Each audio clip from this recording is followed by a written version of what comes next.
Welcome back to my channel. Today we are talking about a Hunger game, Catching Fire. We will cover some interesting movie fact, share a quick review, look at your box office number and production budget, and discuss the ending. Let's get started. To make a long story short, I loved it. Viacom is calling the Hunger Game, Catching Fire the Dark Knight for your adult film. Let me liken it in different way. Catching Fire is to be Hunger Game as Deadly Hallows Part 1 and 2 were to the Harry Potter film. This is a point in the series where the theme, actions and the motivation of the characters make the young in young adult. Disappear gone are the poignant, heartfelt scene. Katniss singing Dream to be sleep after a nightmare. Katniss volunteering his prime's dead and Katniss' reaction, curious that. Now that Jennifer Lawrence is an Academy Award winning actress. I had my reservation about Lo, how her performances would live up to be her newly lighted lighter. I wasn't disappointed she greatly improved upon her character from the first film and really dug deep to pull off the third traumatized and quite frankly pissed off character. That is Katniss Everdeen. The film gave a respectful note to the what Gary Prost built in the Hunger Game.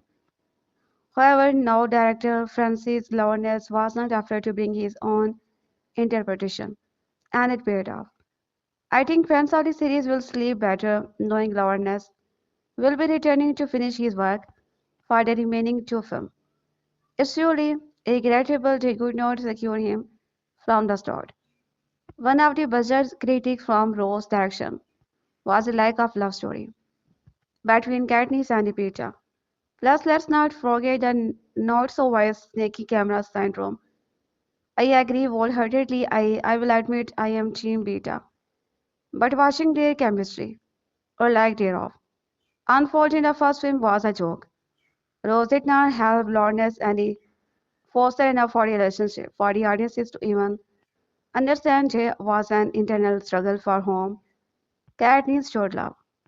I understand the director's choice to be cognizant of children killing children, but the novel already laid out all the horror this isn't entail. Out of the darker and the darkest theme from the novel. It just seemed Rose was afraid to be really show in the human incorporation of the government, and instead chose to be focused on the theme of poverty, hunger, and deprivation. To be fair, his debut were all noticeably much younger children. In Catching Fire, we are dealing with the previous victor, that are mature adult some well into their 60s, with the exception of Katniss and Peeta. I could tell the other audiences member and had a great respect from Lorne's choices as well they were no. That was not in the book Shriek from 15 years old girl or sequels whenever girl game on screen. People were catching this movie with such anticipation and anxiety, almost as if they were watching a standalone, non-young adult film. There was drama, intrigue, and perfectly timed comic relief.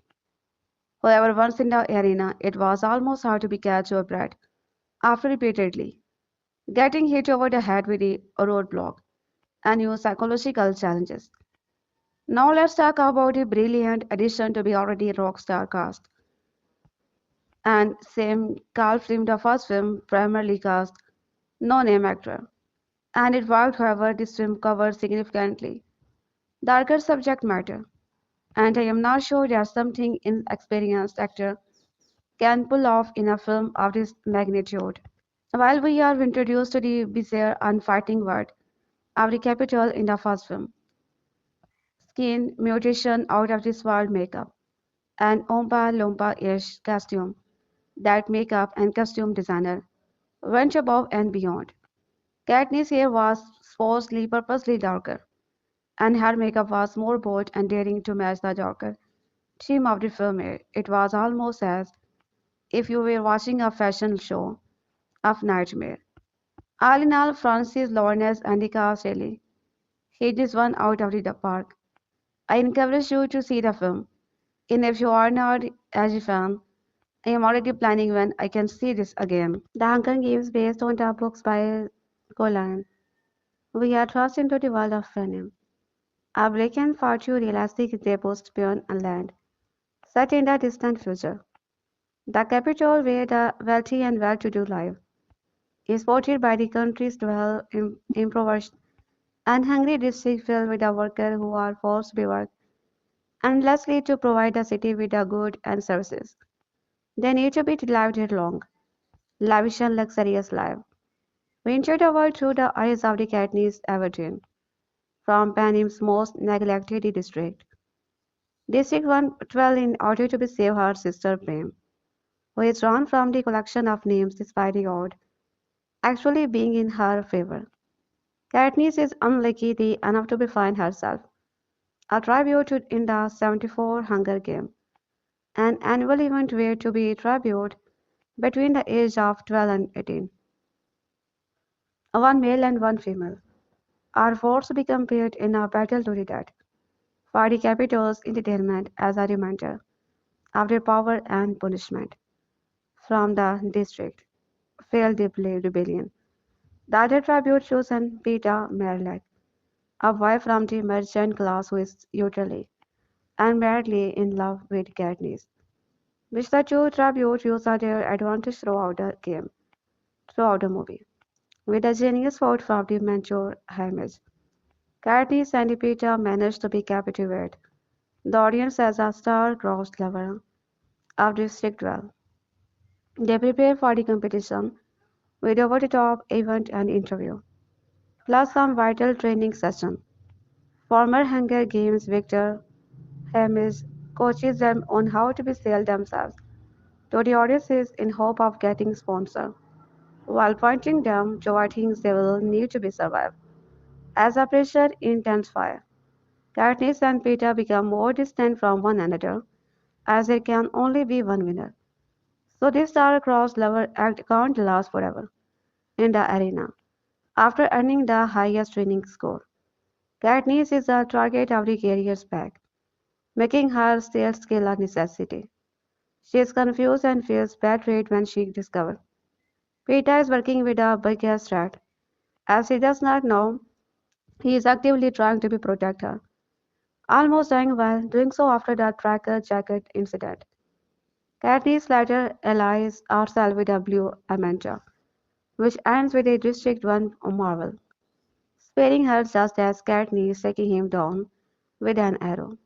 It is not until the rules change in the midst of the competition, which offers Katniss and Peeta an opportunity to win together.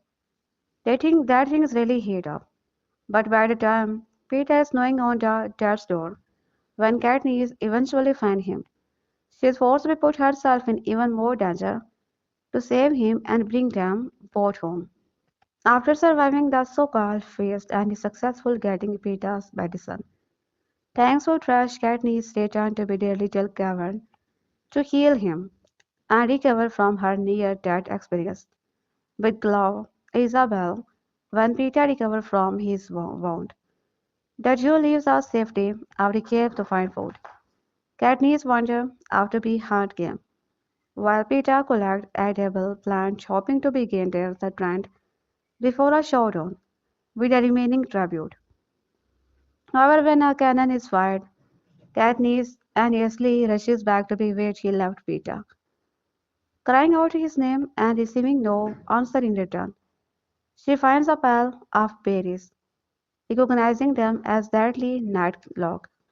Before finding Peeta carrying more of the berries, she hurriedly pushes the berries out of his hand and tells him that they are relieved she is safe. But who did?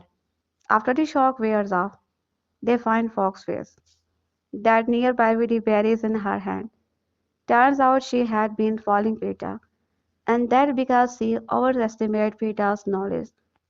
Before leaving her body, Katniss pocket a reminder of the Fox wares, berries, and suggests it could be a method of taking Cato out too, with only Cato and the threat standing in the way of being crowned as victor.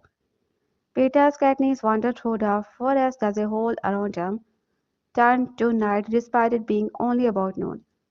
At once they were aware that the game maker are ready for things to be end. They worked their way through the woods and heard trash being mauled in the distance. A cannon fired and his face is projected in the sky, leaving only Cato. New allowed to be grand final. Katniss and Peeta continue on, but soon find themselves chased by the mutant until they reach in the center of the arena and climb on top. Without a moment to relax, a struggle ensues. Cato grabs Peeta, putting him in the headlock, and prepared to make his final kill. He is hopeless, realizing what a fool he was for thinking everyone ever wins a game. Before he can kill Peeta, Katniss and Peeta work together to push him off into the mutant grasp, where they begin to maul him. Katniss shoots Cato with one half arrow, putting him out of his misery. However, when they are not immediately crowned as a victor, the announcer explained that he earlier changed about to tribute, winning if they are from the same district has been decided. Peeta explained to Katniss that she should kill him, proving once and for all how much he loves her, and that they need their winner. Katniss disagrees and shared a nightlock with Peeta, asking him to trust her. They lift the berries to their mouth, but the threat of killing themselves and leaving no victor is too much. Katniss and Peeta are announced as a victor, meaning they get to be returned home and put them awful memories behind them. Or so they thought. After the competition, as the Hunger Game movie comes to a close, Hamish gives Katniss a much needed reality check about how the Capitol is unhappy with her for showing them up. She explained that she is not very happy with the Capitol either, but Hamish replied for her to be understand his severity. Our she is done. Meanwhile, head game maker Sansa Graham is led into a room by a armed guard, which is locked behind him. In the room is a ball of the night-locked berries, implying the Capitol is also furious at him for allowing Katniss to show them up. Back with Katniss. Hamish coaches her about what to say and how to act, telling her to explain away her act with the berries as a temporary insanity due to her undying love for Peter, which is exactly what she does in her post-game interview with Caesar. On the train home, Katniss suggests they try to forget what they have been the truth, but Peter declares he does not want to be forget, showcasing how strong his love is for Katniss and how desperately he wants her to feel the same. Then they are welcomed back to District 12 by a cheering crowd. Meanwhile, back in the capital, Sid as he watches their homecoming before ominously leaving the control room. Katniss and Peter survive the game. They are in more danger than ever. Particularly Katniss as she is the one being blamed for the stunt with a night lock. The Capitol is watching them closely, as they have the potential to become a major threat. What Katniss did in the arena has already begun to cause rebellion. After use that Katniss carefully lays her to rest by covering her in flour. Then we see the people of District 11 outraged and fighting back against the peacekeepers piling food and blood until an army of peacekeepers marches in the top of them. The small lake caused such a major quake, but the berries and jewel winner are an even bigger deal. Never before has someone defied the capital so proudly and on such a public stage. And given what we were learned in the prequel, the Hunger Game, the vault of the songbird and snake, it makes perfect sense why Snow feels so threatened by Katniss and her rising star. In short, Katniss has started something that has already become so much greater than her and action she is actually responsible for. She has served the scale in the direction of the hope for the people, proving that it is possible to defy the capital. As Hamish suggests, Katniss has withheld the besotted schoolgirl act if she even hoped to survive the coming days, something she seriously struggled with in the Hunger Game catching fire. As for Katniss and Peter, The ending does not make much of an effort to explain how things will advance in their relationship, for better or worse. They are tied together, but they have very different idea about how to handle that trauma they have just endured and what blossomed in the midst of it. While Katniss and the Peeta story continue in Holy Hunger, catching fire after mucking Part 1 and Part 2. The prequel film The Hunger Game, The Ballad of the Songbird and Snake, takes the audiences back to the early days of this version of Panem and the young Snow before it has become the national leader. Here the people of the capital are about to be marked the 10th anniversary of the Hunger Games, which are nowhere near the beloved event they have become by the time that Katniss and Peeta compete.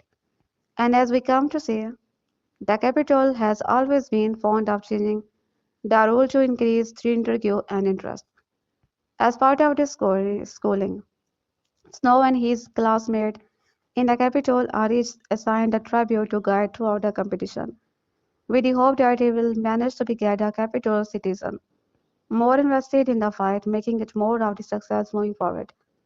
Much to his player, Snow is assigned to be District 12 Lucky Grey Beard, considered the weakest and least likely to win of the bunch. Without giving any major spoiler, the story follows Snow and Lucky Grey as their future become entangled because they are quite literally depending on one another to be move forward with their life. The story takes an unexpected turn, showcasing a different side of Snow than we see in the original film, especially through this relationship with his cousin. It's an origin story for the ages, which will keep you hooked from the very start. That's sad. The prequel also succeed where almost do not in telling a story that complement what came before. The most thrilling part is to be see that in no way does the story try to humanize you, but instead depict exactly how he became the monster we see face off against Katniss after decade of the unspeakable act. The Hunger Games, the Ballad of the Songbird, and Snake is now in the theater. The Hunger Games movies are currently streaming on Peacock. People are already chatting about the event and cliffhanger ending of Catching Fire over in the over Catching Fire review post. But this is the place where you can discuss the Hunger Game. Catching Fire in full detail without worrying about spoiling the movie for others. If you have seen Catching Fire, feel free to be read the movie for yourself in the poll below and discuss the 75 Quarter Quell tournament, the cliffhanger ending, and other spoiler in the comment with the other fan. Want to know more about the next film in the series? The Hunger Games Catching Fire in Solo in theater. It is 146 minutes long and is rated PG-13 for intense sequences of violence and action. Some frightening images, thematic elements, suggestive situation, and language. The Second Rant editor will also be discussing the film. Check out the latest episode of our Second Rant Underground podcast. The follow-up to the Hunger Games, The Hunger Game, Catching Fire, is built on the fairy tale that its predecessor had provided. Based on Suzanne Collins' popular dystopian book series, Catching Fire is adapted from the series' second book. Director Francis Lawrence replaced Gary Ross in the film, and he would continue to direct all the future The Hunger Games film. Catching Fire in a bid to do justice to his small name, runs away with the flame that his first film had ignited.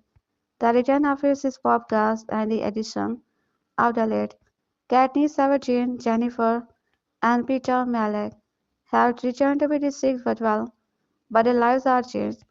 For instance, they have a better home now. As a victor, they are allowed certain luxuries. These do not necessarily seem to be have made Katniss or Peter happy. Katniss, on her part, considered her entire love affair with Peter an act to be survived the Hunger Game. She says this is to be killed. While kissing him, Peter, however, does not seem to be have been fully acting. It is clear that Peter has some feeling for Katniss. He always did, to be honest, and it is not just Peter who has some feeling for Katniss. President Snow harbors a different kind of resentment for Katniss. One of fear and hated. Snow visited and reminded Catherine that her action has inspired some sporadic rebellious movement from certain district. It is of utmost importance to the capital that people believe Katniss and Peeta were spared because of love. As I mentioned in my original Hunger Game post, the Hunger Games franchise is one of my favorite. So I will be posting breakdown of all the movies over the next couple of months. Catching Fire is especially interesting because it mostly tries to repeat the formula that made the original so popular, but must also give the audiences something new. As always, these breakdowns contain spoilers and are only recommended if you have already seen the movie. You can check my introduction to these breakdown to get an overview of my process and philosophy. The first observation is a comparison between the original Hunger Game and Catching Fire.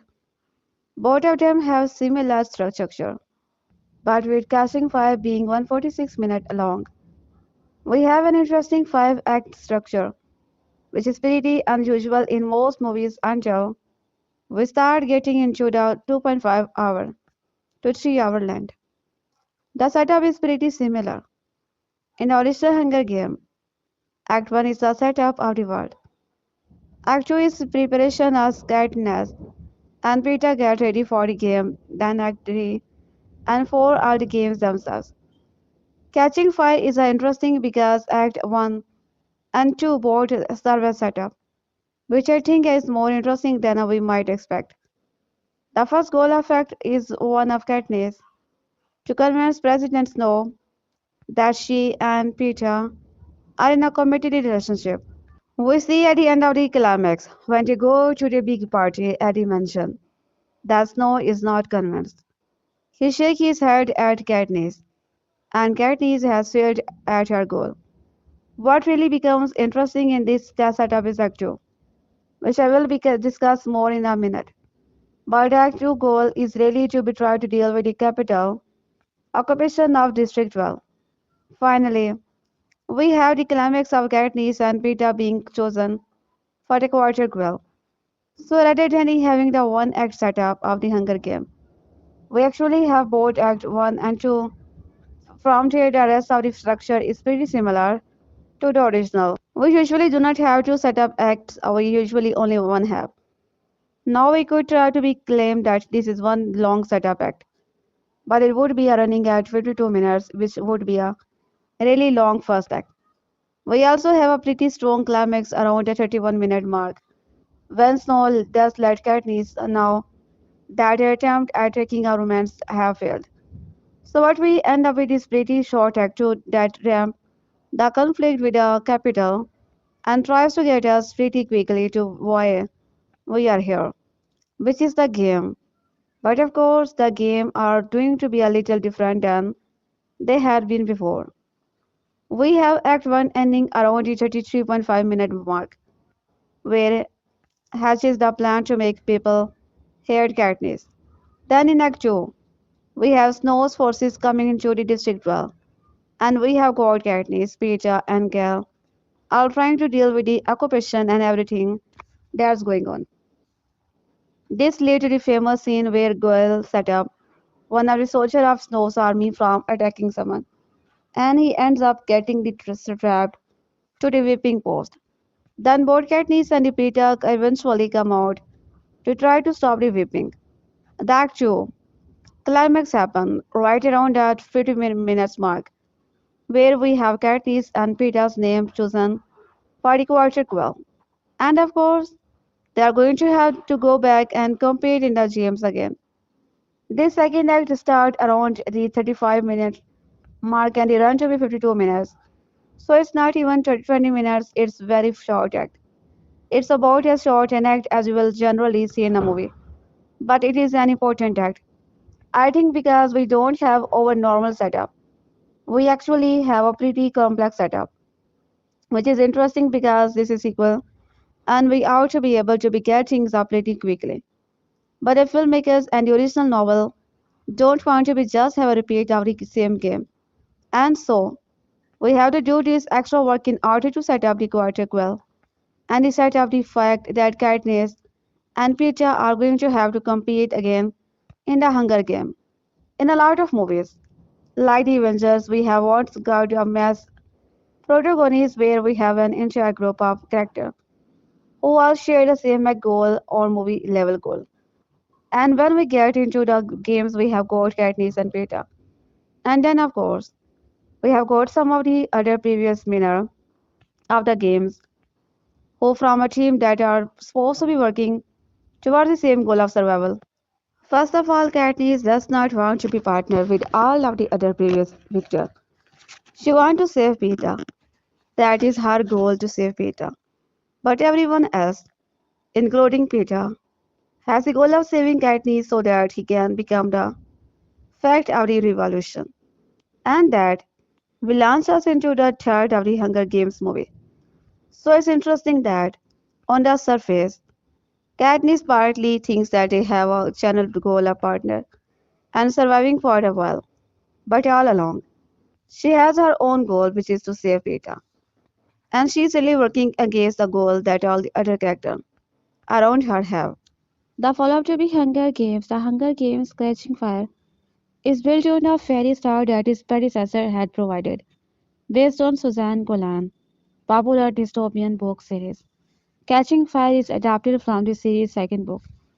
Director Francis Lawrence replaced Gary Rose in this film, and he would continue to direct all the future The Hunger Games film. Catching Fire, in a bid to do justice to its name, runs away with the flame that the first film had ignited. The return of its superb cast and the addition of the lead ensured that the fight for Panem remained a global phenomenon. Katniss Everdeen, Jennifer, and Peter Mellark Josh have returned to be District 12, but their lives are changed. For instance, they have a better home now. As a victor, they are allowed certain luxuries. These do not necessarily seem to have made either Katniss or Peter happy. Katniss, on her part, considered the entire love affair with Peter an act to survive the Hunger Game. She plays this to be girl while kissing him. President Snow has a different kind of sentiment for Katniss, one of fear and hatred. Snow visits and reminds Katniss that her action has inspired some sporadic, rebellious movement from certain district. It is of utmost importance to the capital that people believe Katniss and Peeta were spared because of love, and their rebellious act have not been unpunished. Snow makes it clear that failing to do so would ensure the death of everyone Katniss ever loved. So Katniss and Peeta, along with their mentor, start their victory tour. We renewed and the energized participation of love, but it immediately hits a barricade in District 2. The district that stirred the rebellious act that a female tribute. Ryu had been killed in the Hunger Game. Remember Katniss slowed a solidarity sign to the camera after Ryu's death. The three-fingered salute has become the verdict for the uprising. Katniss has not anticipated this, but when she and Peeta makes a speech from their heart for the fall of District 2, the three-fingered salute starts to be raised. Katniss and Peeta witness the redness of the capital as they spare no effort to quench the smallest voice of dissent. After the small-scale insurgents and District 2, Katniss and Peeta try to be line for the rest of their district-wide journey. But that does not pacify President Snow's anger. His peacemakers, policing department, start to become even more reckless. It becomes paramount for Snow to get rid of Katniss, but openly killing her would mean she becomes a paramount martyr. That could be the force that frees the evilness of insurgents, which has been intermittent so far. So Snow brings a new game maker same to design the latest edition of Hunger Game, which would be used to be kill both Katniss and Peeta. So this Snow that has a plan to their plan of the killing Katniss. They announced that the latest and 75 edition of Hunger Games is only for the previous winner. This ensured that Katniss is the automatically selected as a District 12 tribute, as there is no other previous female winner from District 12. Peeta also volunteered over Hamish. The usual cheeriness of the capital celebration of Hunger Games seemed to be have taken a little bite of a beating. The tribute are not necessarily happy to be called back for the game. The rebellious mood seemed to have permeated through the capital as well. Sina, the fashion designer who made Katniss the girl on fire, takes a particularly brave step. He designed Katniss' dress for the presentation, and he goes against then President Snow wished. He does make the wedding dress that President Snow wanted Katniss to wear as a morbid remember. The reason for that would be revealed at the end. When British plan to be electrocuted, the carrier goes a bite away. Katniss is seemingly attacked by Johanna, but she cuts a tracker out of Katniss' arm so that the capital cannot track her. Upon returning to the tree that Beatty was trying to use as a conductor for the lighting to be generate electricity, Katniss finds Beat unconscious. She doubts Finnick at first, but Finnick asks her to be remember who the real enemy is. Katniss, understanding the meaning of that, attached the electric coil to be her arrow and shoot that toward the end of the dome that is the arena of the Hunger Game. Just when the lightning strikes, this causes the arena to be collapsed, but Katniss gets injured herself. Back in control room of the Hunger Games, the camera goes black as Katniss' arrow hits the dome roof. President Snow looks for the bloodshed, but he is nowhere to be seen.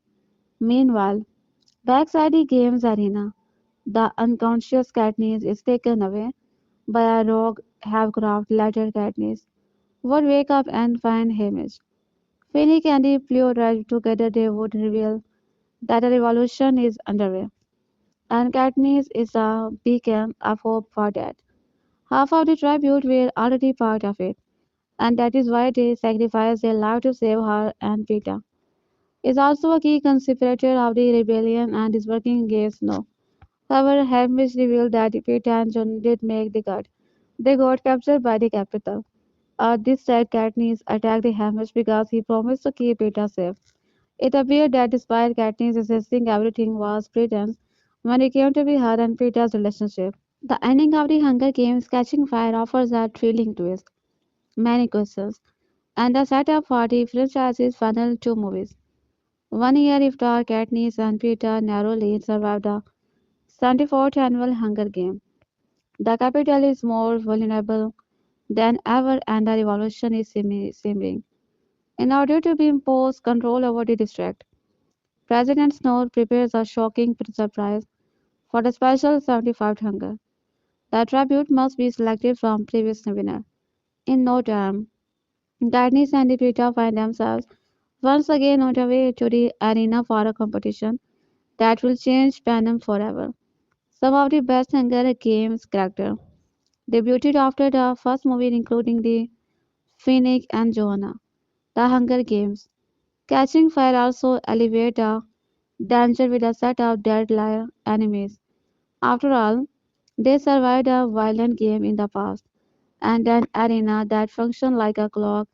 The movie ends on an explosive note, concluding the 75th annual Hunger Game in an unexpected fashion and featuring the shocking by some of the tribute as well as the questions are not answered right away in the shocking that final moment of the Hunger Games catching fire, including those regarding character, motivations and the fate of the Peter. The first of many twists in the Hunger Game, catching fire's ending revolves around Joanna Spore's betrayal when she attacks Katniss in the woods. Johanna is one of the most determined characters in the franchise, yet her intentions always seem suspicious in the second movie, which adds up to be ending shockingly moment. Separately from the group, Katniss and Johanna laid on somewhere in order to execute their plan. but they are suddenly introspected by the career. Instead of joining forces with the Katniss to fight them off, Johanna unexpectedly hits Katniss and runs away. What seems like a attack is actually one of the smartest movies by any character in the Hunger Game. Catching fire while one of the blow in Katniss' head happens on screen. Johanna is also shown grabbing her ally's arm and getting her knife to be removed Katniss' dagger. In order to ensure President Snow would not suspect anything, Johanna makes it all look like another genuine betrayal. Additionally, she orders Katniss to stay down so that the carrier will think she is dead, targeting only Johanna. Johanna's plan is also an act of sacrifice by luring the carrier away from Katniss and the group. She makes sure everything happens as planned by the rebel, even it ends up costing her own safety.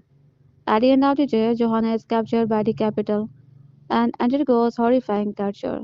Naturally, Katniss presumes Peeta is her dad, which weighs on her decision to shoot the wired arrow into the roof. Half of the tribute know about the rebel plan in catching fire, but not Peter and Katniss. While she was a mockingjay, there was no particular reason for the rebel to keep him as a priority. After the 75 Hunger Games are abruptly interrupted by the explosion, the capital rushes to rescue the six remaining tribute, only to discover that Katniss, Finnick, and Peter are nowhere to be found because Peter still has a tracker on his arm and gets lost from the group. He becomes an easy target to President Snow, who imprisoned and tortured him into the capital. It's heartbreaking that Peter and Katniss' final moment before Peter gets brainwashed by the capital is the kiss they share in the forest. The Hunger Games Catching the Fire introduces the character of the Heavensby. The head games maker initially he does not seem any different from the greedy capital citizen, complying with the President Snow's demand as if he is his most preciously alive. However, Heavensby is the commander of the opposition in District 13 and the head of the evacuation plan organized with other tributes. While Heavensby might not have been the sole mind behind the arena's clock design, he knew everything about it and used it the favor. His betrayal is a turning point in a franchise. The moment Heavensby has the games maker spin to the clock to be disorient, the tribute is open for interpretation but hints at a clever strategy. While Katniss grows a lot during the Hunger Game, she will still struggle with the trust issue. Aware that Katniss does not fully trust Finnick and Johanna, he must be know it won't take long before she turns against them when the carrier are defeated. By suddenly spinning the clock, Humans-B gives more time for his plan to be perfectly executed and it reflects any suspicion about a rebel plan taking place. Similarly to the book which is told from Katniss' first-person perspective, the ending of the Hunger Games, Catching Fire's adaptations unfold slowly through her eyes. As a result, many crucial moments happen off-screen, and the fate of some character is only suggestively mentioned. Six tributes total survived the 75th annual Hunger Games. Betty, Phoenix, Peeta, Katniss, and Johanna. Katniss stands at the center of the everything as the Mockingjay, the ultimate symbol of the revolution, with President Snow growing increasingly obsessed with her heaven base, make Katniss his top priority and consequently his most powerful weapon. Besides setting up part for the revolution that takes place in both parts of the Hunger Game, it's only by losing him that Katniss understands her true love for Peeta. But his capture by the capital has harrowing consequences for their romance. Imprisoned and forced to be undergo brainwashing session, Peeta almost completely loses his grip on reality. On the other hand, the ending of the Hunger Games Catching Fire suggests a great development between the Katniss Equateness as he finally learns to trust Finnick, Johanna, and even Heavenbase. The movie's final scene in virtually liquidate Katniss, anger giving rise to an unstable Third Saudi Revenge. The ending of the Hunger Game Catching Fire offers a thrilling twist. Many questions and are set up for the franchise's final two movies. 1 year after Katniss and Peeta narrowly survived the 24th annual Hunger Game, the capital is more vulnerable than ever, and the revolution is smoldering. In order to impose control over the district, President Snow prepares a shocking surprise for the special 75 Hunger Game. The tribute must be selected from previous winner. In no time, Katniss and Peeta find themselves once again on the way to the arena for a competition that will change Panem forever. Beginning nearly 6 months after the event of the Hunger Games, Katniss, Jennifer's Peter, Hamish, and Alfie prepare for the nationwide victory tour that occurs each year at the midway point between the games to start. The Hunger Games catching fire, all while Katniss and Peeta try to cope with the horrifying time they spend the arena. An unexpected visit in the District 12 from President Snow causes Katniss to shoulder even more anxiety. As he explained how her act with the Nightclock Berries is being viewed as a form of the rebellion throughout the district that makes up Panem. As such, Katniss must have to be convinced those in the district that what he did was purely out of the love of Peeta. It's a task she is eager to be accept because she is desperate to keep those she loves, particularly her sister Prim, safe from the capital's ever powerful forces. That's that. Katniss is not very good at being told what to do, and her confusing feeling for best friend Gal further complicate matter. After the Jabberjay attack, Beard informed the group of his plan with the wire. Ada's will connect the wire to the lightning tree and bring it back down to the beach, electrifying the water and dam surrounding area, killing the district too. That I viewed Brutus and Anorbia went inevitably come out of the jungle to be reclaimed the beach. Just before dusk, Katniss played a Peeta to leave the group as a number. Our tribute continued to be divine, Dandel. But he convinced her to see out his plan and escape as soon as he heard the cannon fire. So, as planned, the group makes their way to the lightning tree to enact the Betty's plan. On their way through this jungle, the wire seemingly gets caught, but then it's clearly cut. Brutus and the Anorbia are offered them. So Katniss doses the wire aside to be grab an arrow, but Johanna bashes her in the head with a spool of wire. Johanna cuts her arm, removes her tracker. Katniss does not know this yet. Pours blood on her neck and tells her to stay down. Worried for Peter after he is done, how the events Katniss slowly make her way back to the lightning tree in Addis from her head wound. When she arrives, the witness beard ahead of force field. She runs over. Confused and the badges are twitching on the ground. Nearby there is a stake with a knife and a wire tied to the end. Unsure of what is going on, Katniss calls out for Peter, but she does not get an answer. She sees Finnick once more and he crouches down, aiming an arrow at his heart while back in capital. Snow chases her on to release the arrow and utterly destroy her public image. Phoenix sees Katniss after a moment, pleading with her to be remember who the real enemy is, which is what Hamish said to be heard before they entered the arena. Pacing together, Betty's Igneous' real plan. Katniss tied a wire around an arrow as a sky signal that his lightning is about to strike. As the bolt reaches the tree, Katniss aims her arrow at the force field surrounding the arena, causing everything to explode and the arena to fall apart. As the arena crumbles around her, a hovercraft appears and lifts her into the sky. But she passes out before she makes it inside. When she wakes, Betty is unconscious next to her on the floor. She gets up, grabs a syringe, and makes her way to the door down the hall. She pauses, listening to the voices inside, before heading in and seeing Hamish Phoenix. And inside, she lunges at Hamish, questioning While she is sucking with the other in her mind. They are the enemy. Hamish grabs a syringe, blocking her attack, while Finnick begs for her to listen. Then explained that his plan was always to get her out of the arena and half of the tribute. When Katniss wakes up, Gale is watching over her. He says that she's been asleep for a few days, but when Katniss asks if they are home in District 12, he pauses. Something is wrong, and Katniss knows it.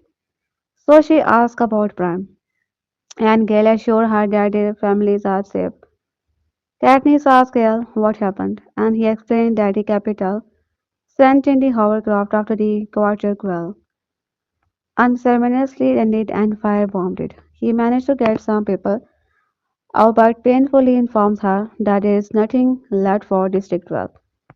In short, end of the Hunger Games catching fire means a war between the district and the capital that has been brewing for a long.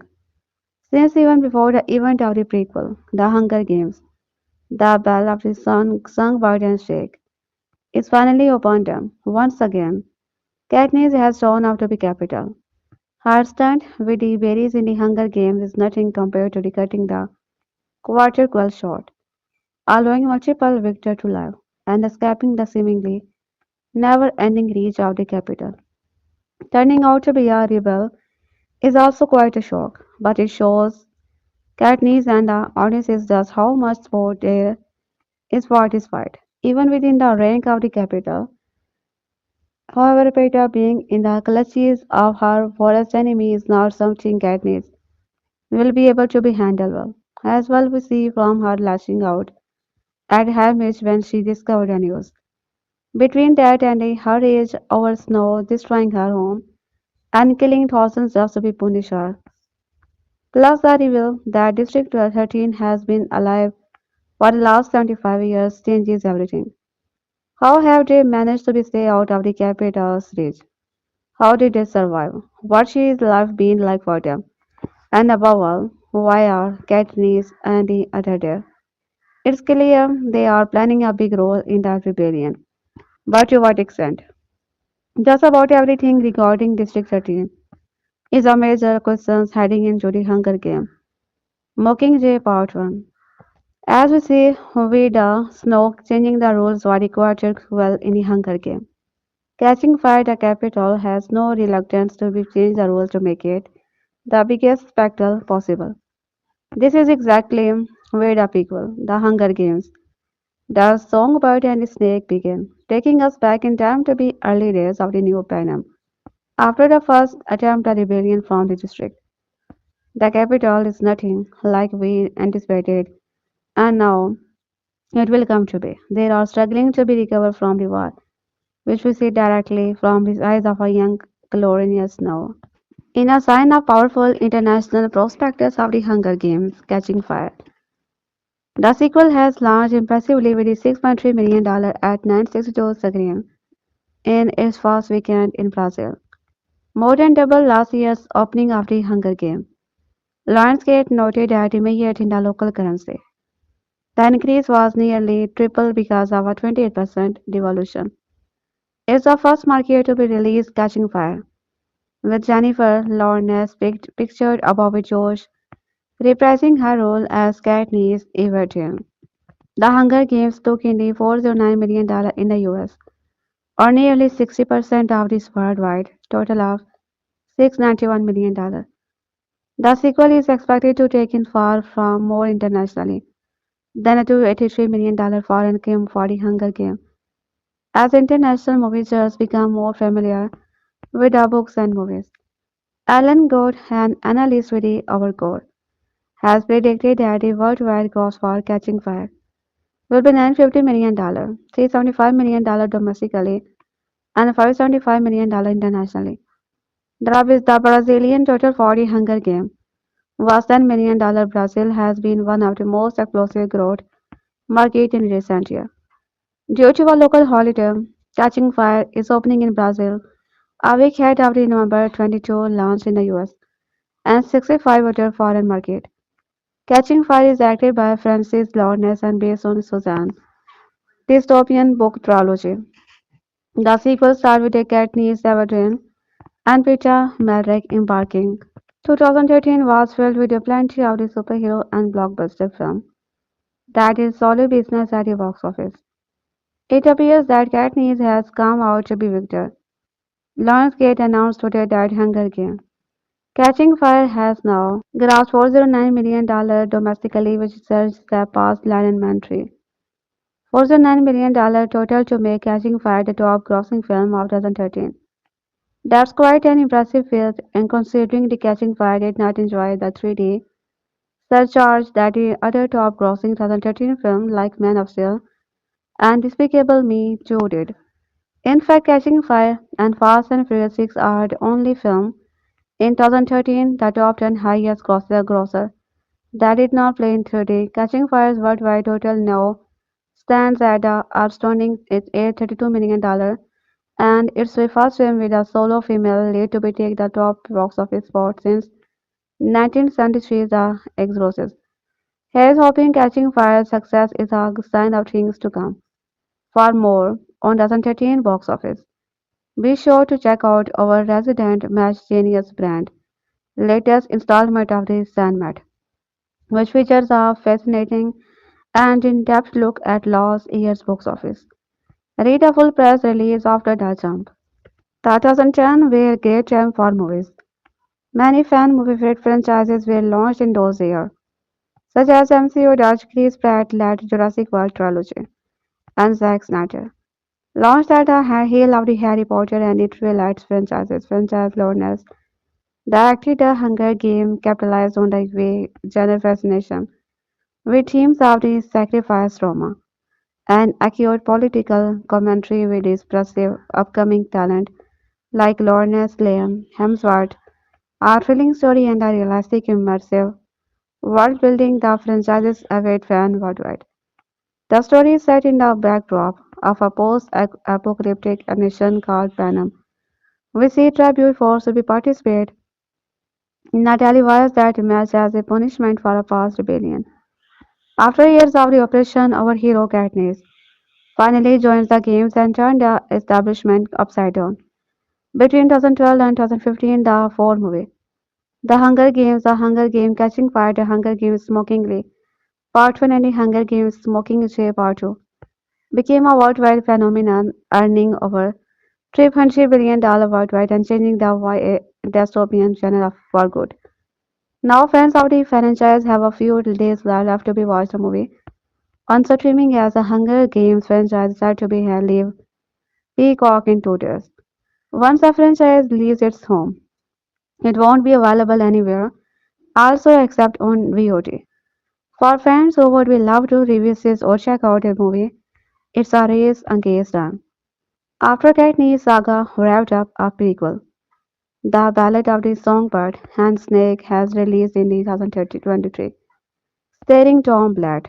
Following an 8 years, Lionsgate is reviving the Hunger Games film series The Ballad of the Songbird and Snake, starring Rachel Zegler. The franchise, of course, is among the most successful in the dystopian genre, grossing nearly $3 million with only 4 films. A sum that will only grow once Zegler's movie release on November 17. Set in the fictional Panem, a nation initially divided into the 13 districts, the capital forces each of the districts to be submit one male and one female tribute in televised fire to be dead. When her sister Primrose is selected as tribute, Jennifer Lawrence Katniss Everdeen volunteers to take her place, while she makes a decision to save her sister. A chain of events lead to be Katniss becoming the Mockingjay, a symbol of hope, defense against the capital. As Winnie had to be theater to be check out the Ballad of Sing Songbird, and Snake has a look at now each of the previous Hunger Games movie performed at the box office. In the Hunger Games Mockingjay Part 2, Katniss leaves District 13 to lead rebel forces in the final battle against Snow. The film does not host the Hunger Games event, but features the present Katniss team with many deadly obstacles. The obstacles in the film include mines, gunfire, barbed wire, nets, and lizard nuts. Mockingjay Part 2 is a more action-packed film than its predecessor, but is uneven in the execution, struggling to give key narrative comment the way that it deserves. With that being said, it's a mostly entertaining conclusion to the Hunger Games saga, featuring strong performances from an excellent cast. The concluding installment in a beloved series is usually expected to be gross more than the previous film. Mockingjay Part 2, however, is the lowest grossing film in the Hunger Games franchise with a total gross of the $653 million. Many continue to be criticized Lionsgate from splitting Mockingjay into the two parts, which they view as a blatant move to be generate more revenue at the box office. The Hunger Games Mockingjay Part 2 is the ninth highest grossing film of 2015, grossing more than The Martian, but less than Inside Out and Mission Impossible Rogue Nation. Los Angeles, the Hunger Games movie franchise has become a full-fledged cultural phenomenon over the weekend, broadening its appeal by age and gender with its second installment. With its $161 million opening, The Hunger Games Catching Fire has not only topped the opening weekend of the first film, it now has the fourth biggest box office opening of all time, wedging it right between the final Harry Potter movie and The Dark Knight Rises. Its predecessor went on to break the $400 million mark, so we expect that this one will follow suit. After all, it's significantly better and better reviewed than the first Hunger Games, so the sky is really the limit. Expect it to be break $200 million by next week. However, the success of the Catching Fire had to be come out of somewhere. One of those hardest hit was Door, The Dark World, which fell from the numbers one spot and they only grossed $14 million over the weekend. In third place, The Best Man Holiday fell 58%, but with a $50 million gross. It's already more than paid for itself, everyone happy. And we will definitely get a follow up sooner than you think. The biggest victim of the Catching Fire success was Delivery Man, which bombed with a $8 million opening weekend. The film is another nail in the coffin of Vince's career, and he's about one more sizable bomb from being in serious trouble. For whatever reason, audiences have decided that the star for Wedding Crasher just is not worthy of their time anymore. In fifth and second place, Freebirds and Las Vegas continue to plow ahead against the odds, grossing $500 million and $4 million each. Both films are hanging out on either end of $50 million, and since neither cost that much, they are both going to be perfectly fine when it's said and done. Freebirds in particular will do well on home video. In seventh place with a $95 million is Bad Grandpa, which can just taste $100 million at this point. We put good money on it making it there. We just can't easily say every next weekend or the weekend after. While we are on the subject, Captain Phillips finally crossed the $100 million mark the weekend, but it did so outside of the top 10. And Gravity, an airplays of $245 million Gravity, is just laughing at its crazy and unexpected success. It should be able to be reached $250 million before calling it quits. The top 10 is rounded out with some more serious adult fare, each of them doing quite well. 12 Years Love is poised to break $300 million in the coming days, and performing with its extremely limited release will definitely keep bearing out these two Oscar reasons approaches. Lionsgate anticipated the sequel The Hunger Games Catching Fire launched the competition our first weekend.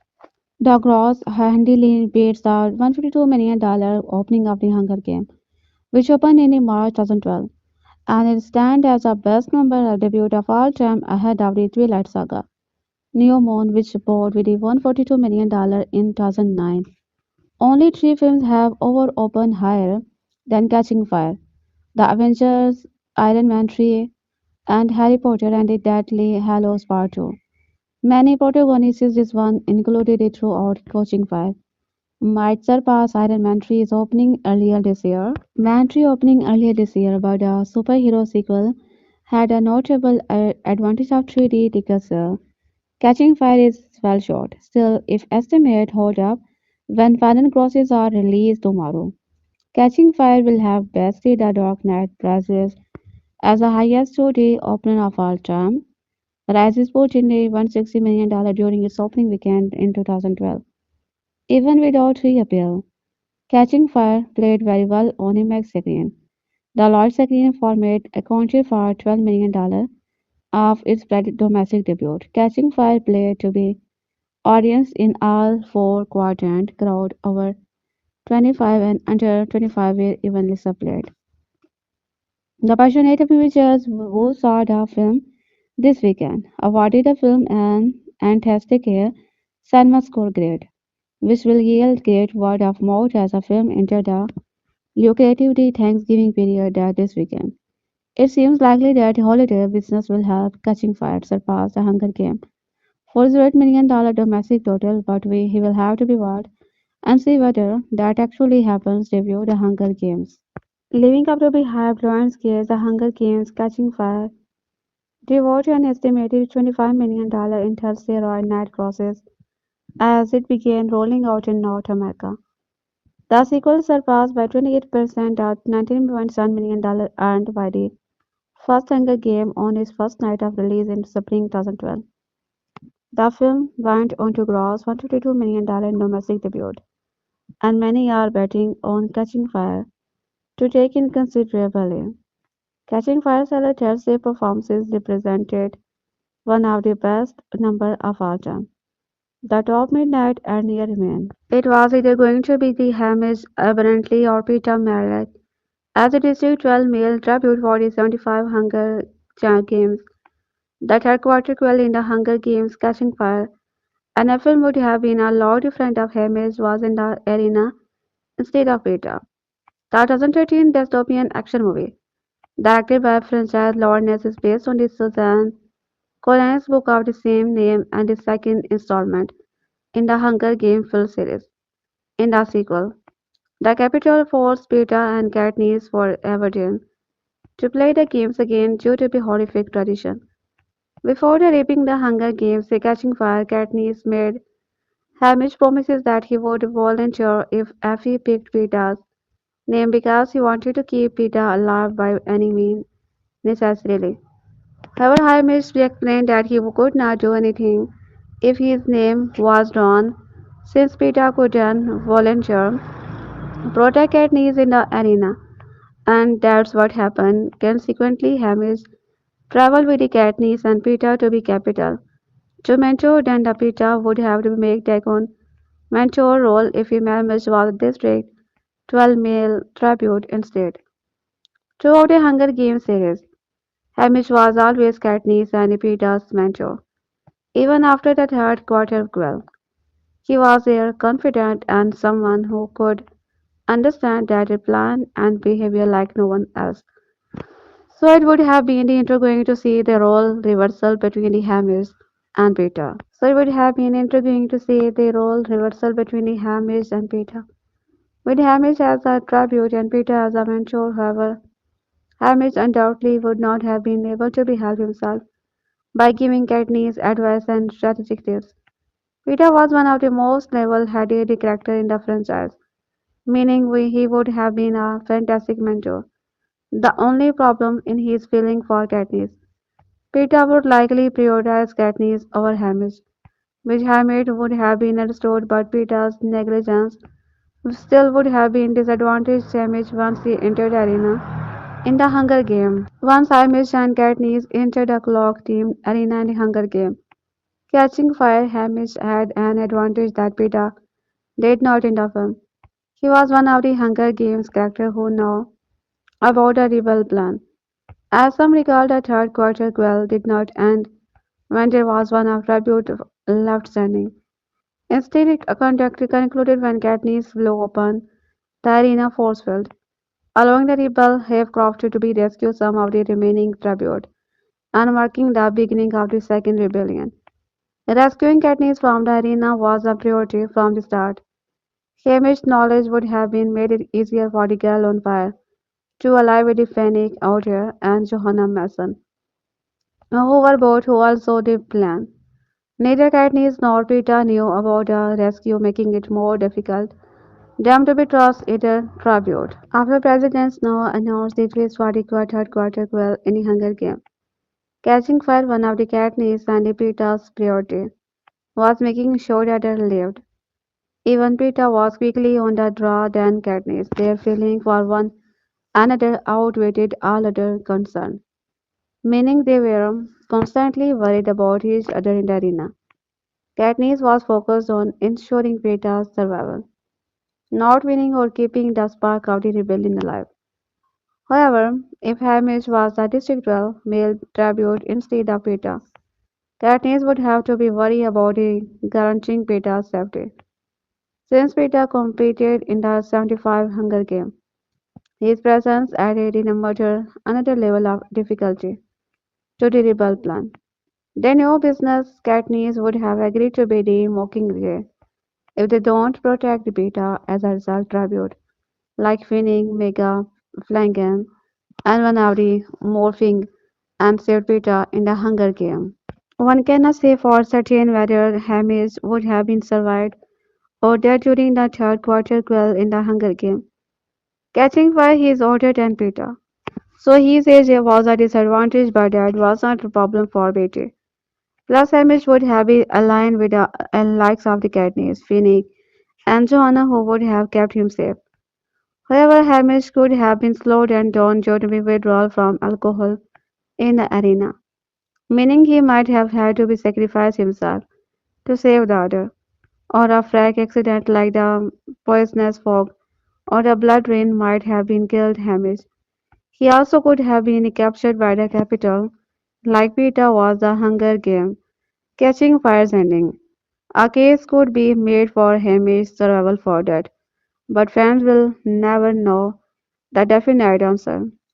Regarding his fate if he was the District 12 male tribute instead of Peter.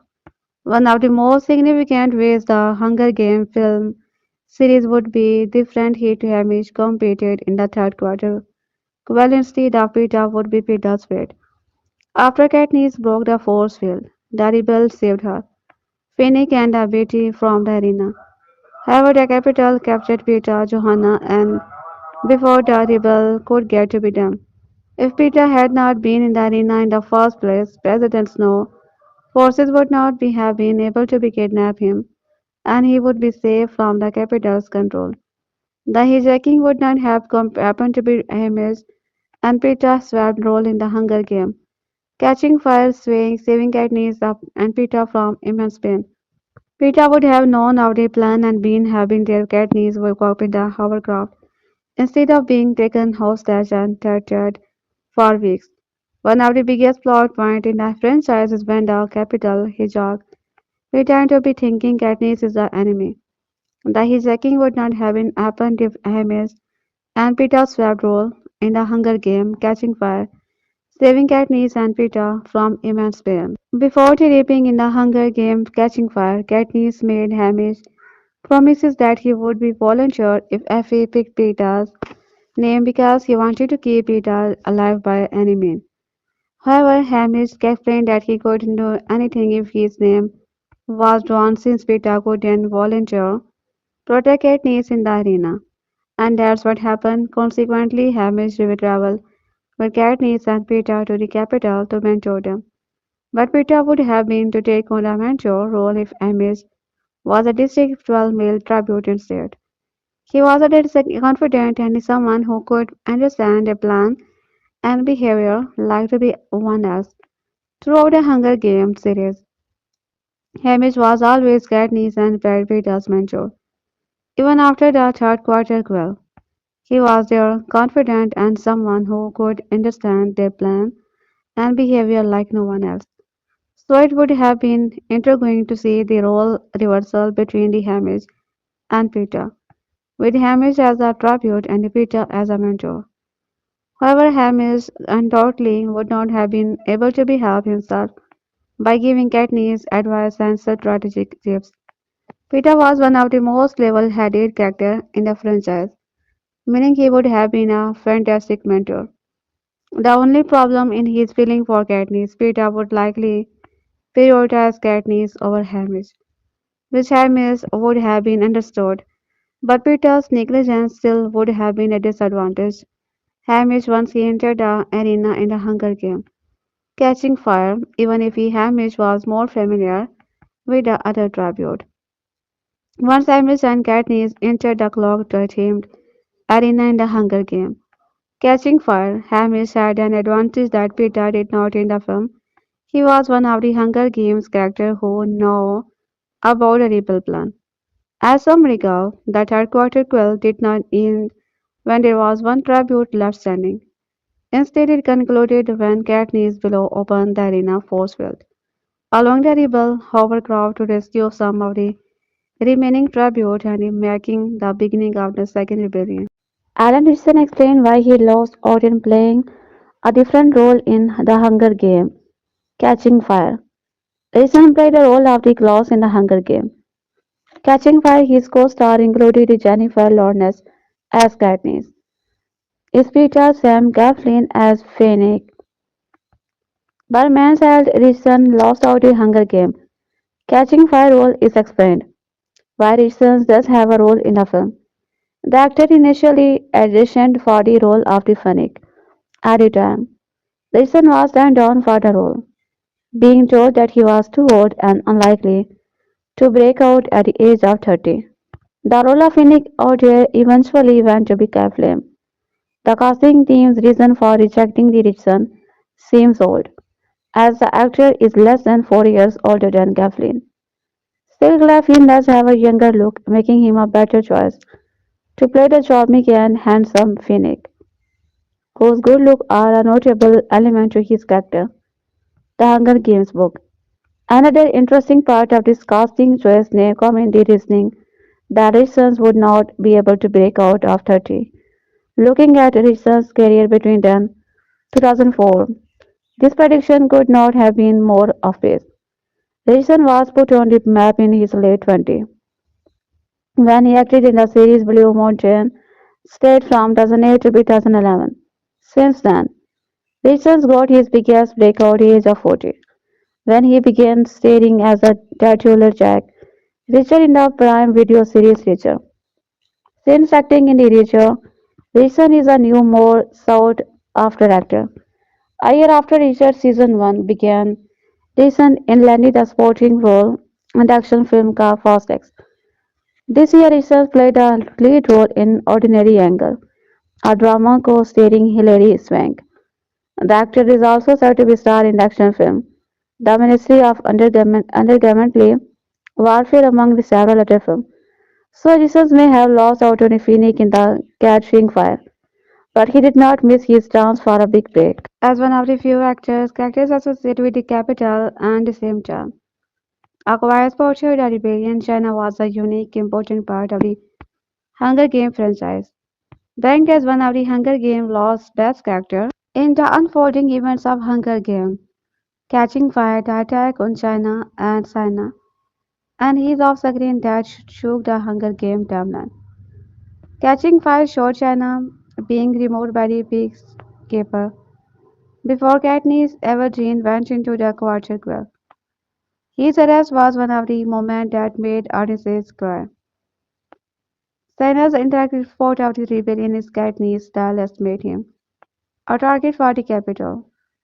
He chose to be rewarded differently than other characters, but his close relationship with the Katniss highlighted his compassionate nature.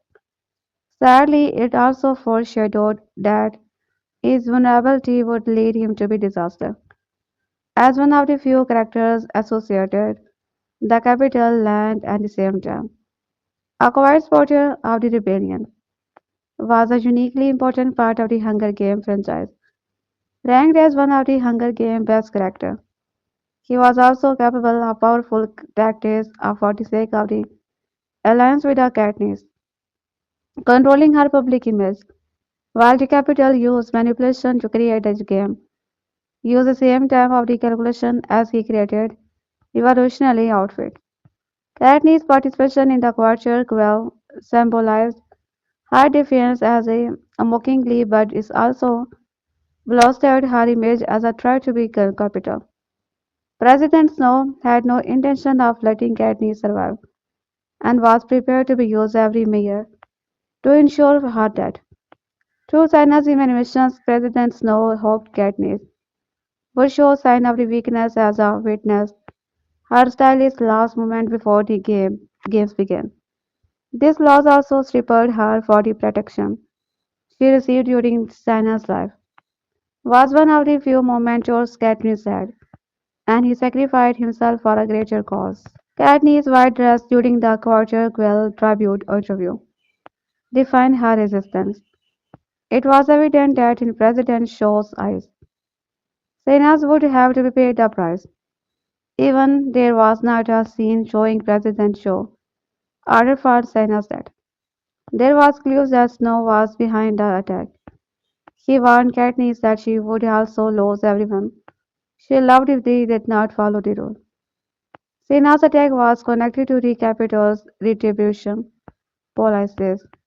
During the moment Katniss witnessed Sena's removal by the peacekeeper, her intense emotional reaction was confirmation that Senas was not going to be returning to the Hunger Games series. Other scene was not necessarily in the film because the detail of the attack provided enough information. A scene showing Senas that would have distracted viewers from the film's momentum because he quite well needed to proceed. The Hunger Game Catching Fire showcased the rebellion ability through their complete disruption of the game, revealing Hunger Games characters who were aware of the rebel plan. Star analysts detailed the general detail originally intended for his character Gloss. Gloss was a district Avanti citizen and former Hunger Game winner who was prepared to be compete in the game again as per the new rule for the third quarter. During the 25th Hunger Game, he is killed alongside his sister Kashmir after he eliminated the fire. Katniss alive from district there. After catching fire show him being struck on the chest by Katniss' arrow. The movie nearly had a different version. In an interview with the Wired, Ritson detailed how his character was intended to die in catching fire. Close was forced to be shot in the face, which impacted how the actor acted during the scene. Because of the change, it looked like his head snapped back like an idiot. Read his full response below. I was a guy that's like that little old lady's thread. Actually, I took an arrow to be faced. So I played it like it was to be faced. And then, I think they decided in past that was a little too gruesome to take an arrow to the face by Katniss. So they changed it to be my chest. But I did not shoot it that way. I did not shoot it like I was taking the shot to the chest. My head snapped back like in an idiot. And a thing went in my chest. And I am like this. Who does that? I would have that like that. Colossus that in a catching fire may not have turned out how it was intended, but it nonetheless shows Katniss' true nature and the evolution of her character. She is fiercely protective of the friends and family, and has already survived one trip to the Hunger Game arena, making her willing to be killed when necessary. In Catching Fire, when Gloss killed Wire, Katniss instinctively returned the favor by shooting him with an arrow. She acted not only out of self-defense but also to be avenge her ally. There is no doubt that the original death would be too intense for Catching Fire PG-13 rating, while Katniss' decision to fire her would have been brutal, no matter where the arrow landed. Sending it through Glow's chest was a less graphic way to kill off the character. Still, given that the shot to the head was also in the book, and that was the original intent. I wonder if there is a cut where they did have the initial version. While it's typical for a adapted movie to make remarkable changes from the source content, Gulav says that he thankfully did not have too much of the effect, other than just it wondering what the initial cut could have looked like in the Hunger Games Catching Fire. The Hunger Games feature kids killing kids of our sport. Its sequel, the superior The Hunger Games Catching Fire, Rewrite a rule which not only makes for a more exciting title match, but also yields a rich critique in the process. In keeping with the incendiary subtext of the Susan Collins dystopian novel, unlike the author of this book series, Collins gets her start in the screenwriting, which might explain her almost instinctively cinematic sense of storytelling, in which characters and scenes are described so vividly.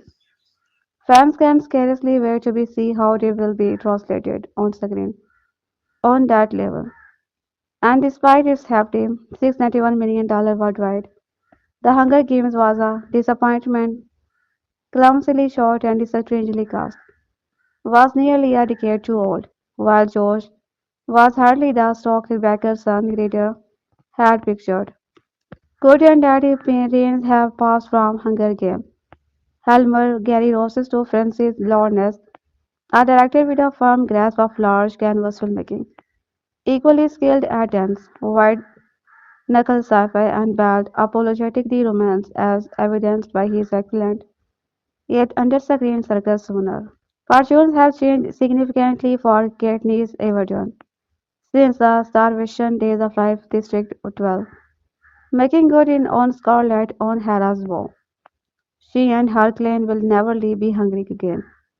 Thanks to the shared mood and force a game maker to be accept both her and fellow tribute Peeta as winner.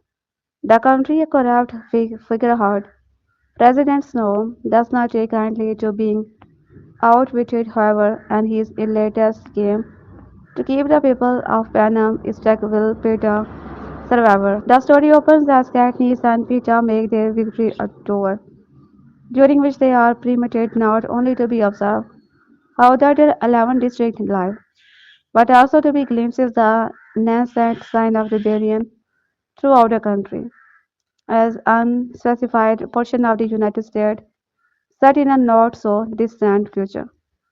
A blab represented by the location shooting in Atlanta, having defied our capital once already.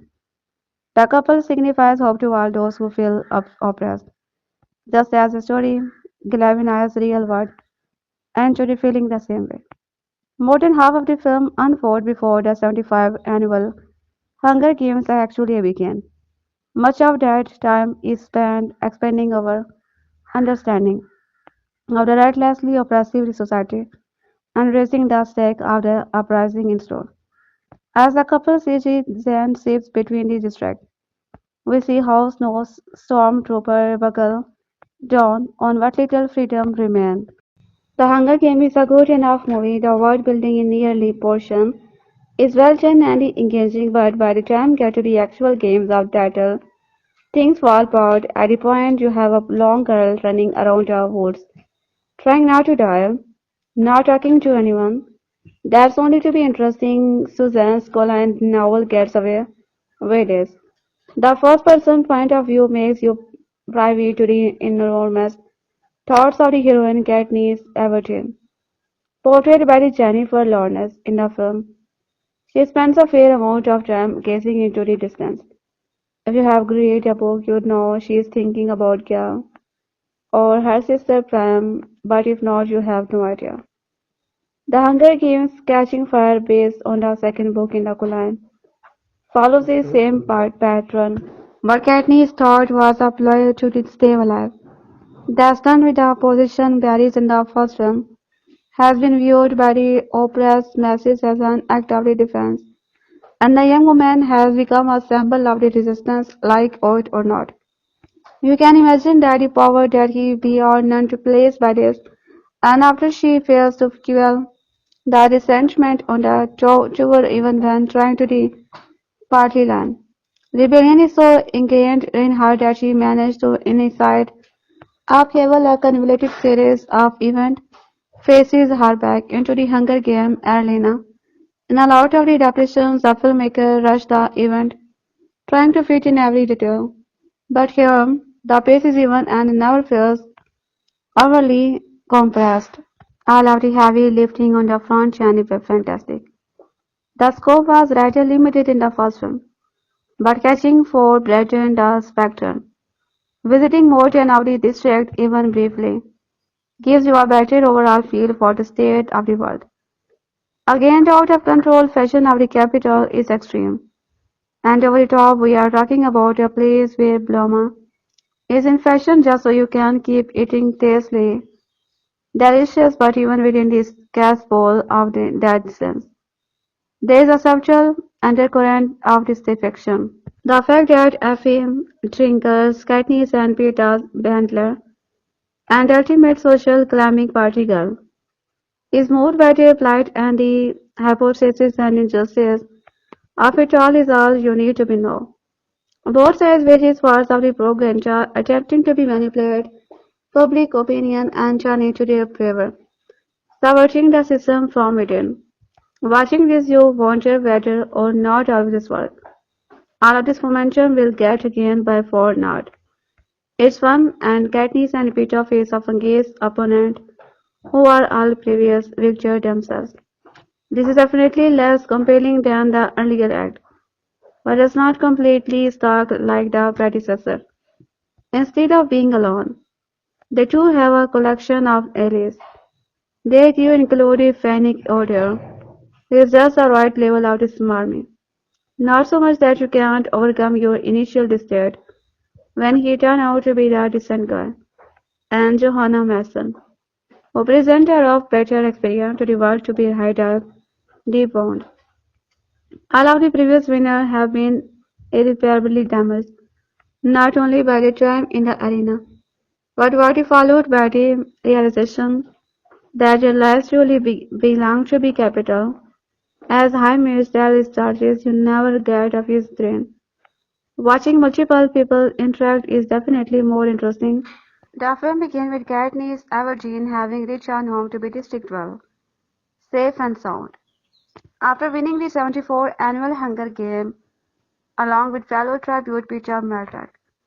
Winning means that they must turn around and leave their family on a victory tour of 12 districts of Panem and ending in the capital. The victory tour was portrayed incredibly and each visit to the district was well constructed, showing both the influences of the capital and Katniss' growing dismay. The part of the movie that took place inside the arena was truly spectacular. The scenery was amazing as shooting in Hawaii was a brilliant decision.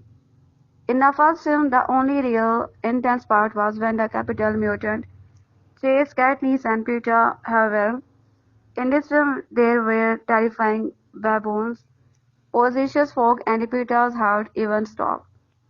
Let me start off by saying that I did not need a Hunger Game book. However, I found myself going to see the newest addition to the series, Catching Fire for some reason. I went to see the Twilight Saga. I wanted to see what all the hype was about. Although the film first kept its audiences interested with its fast and paced action emotion and gripping plot, Catching Fire was not anywhere near as enjoyable. Even Catching Fire featured strong actor, stunning scenery and ornate costume. The 2.5-hour flick lacked the element needed to make it a success. The movie picks up with the pictures of the 74th annual Hunger Game.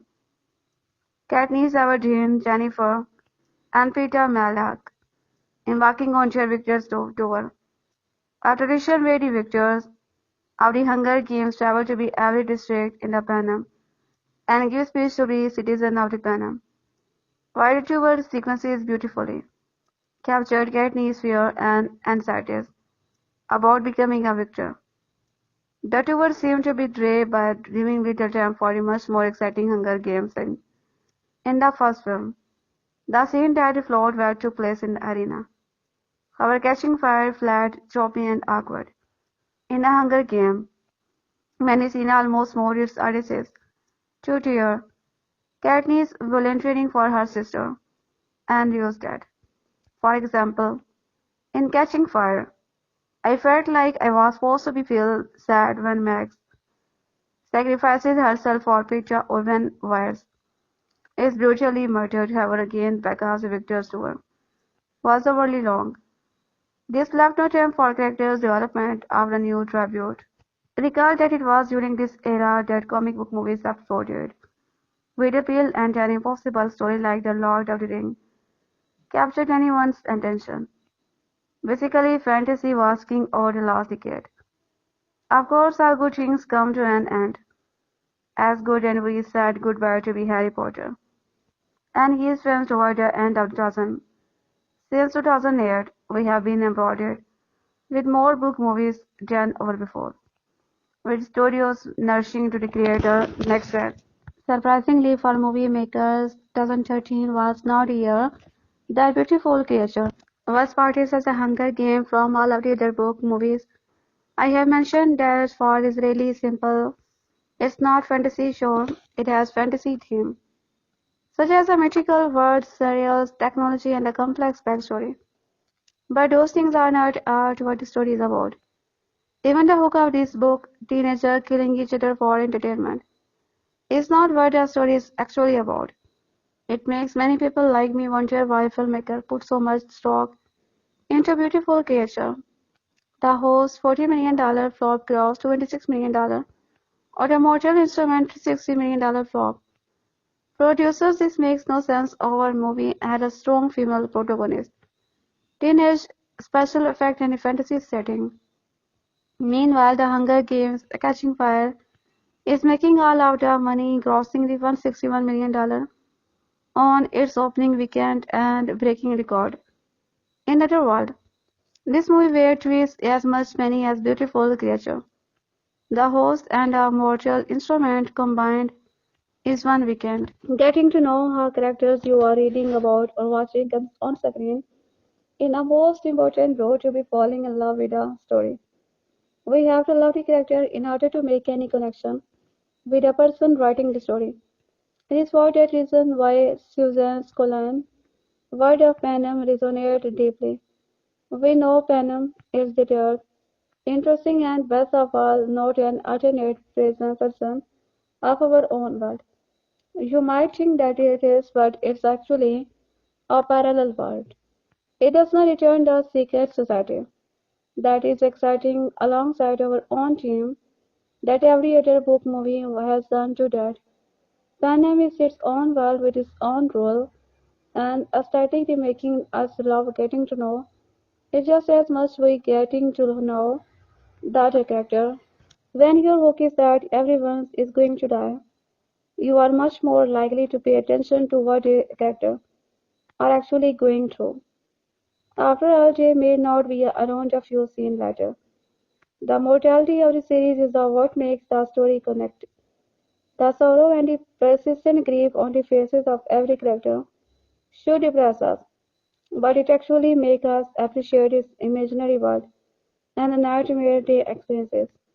That's all I really need to say, but a persistent and thought kept nagging at me. Through the catching fire, Katniss is not a great. She just appears great, much in the way that a movie is all about the appearances, so it is beauty.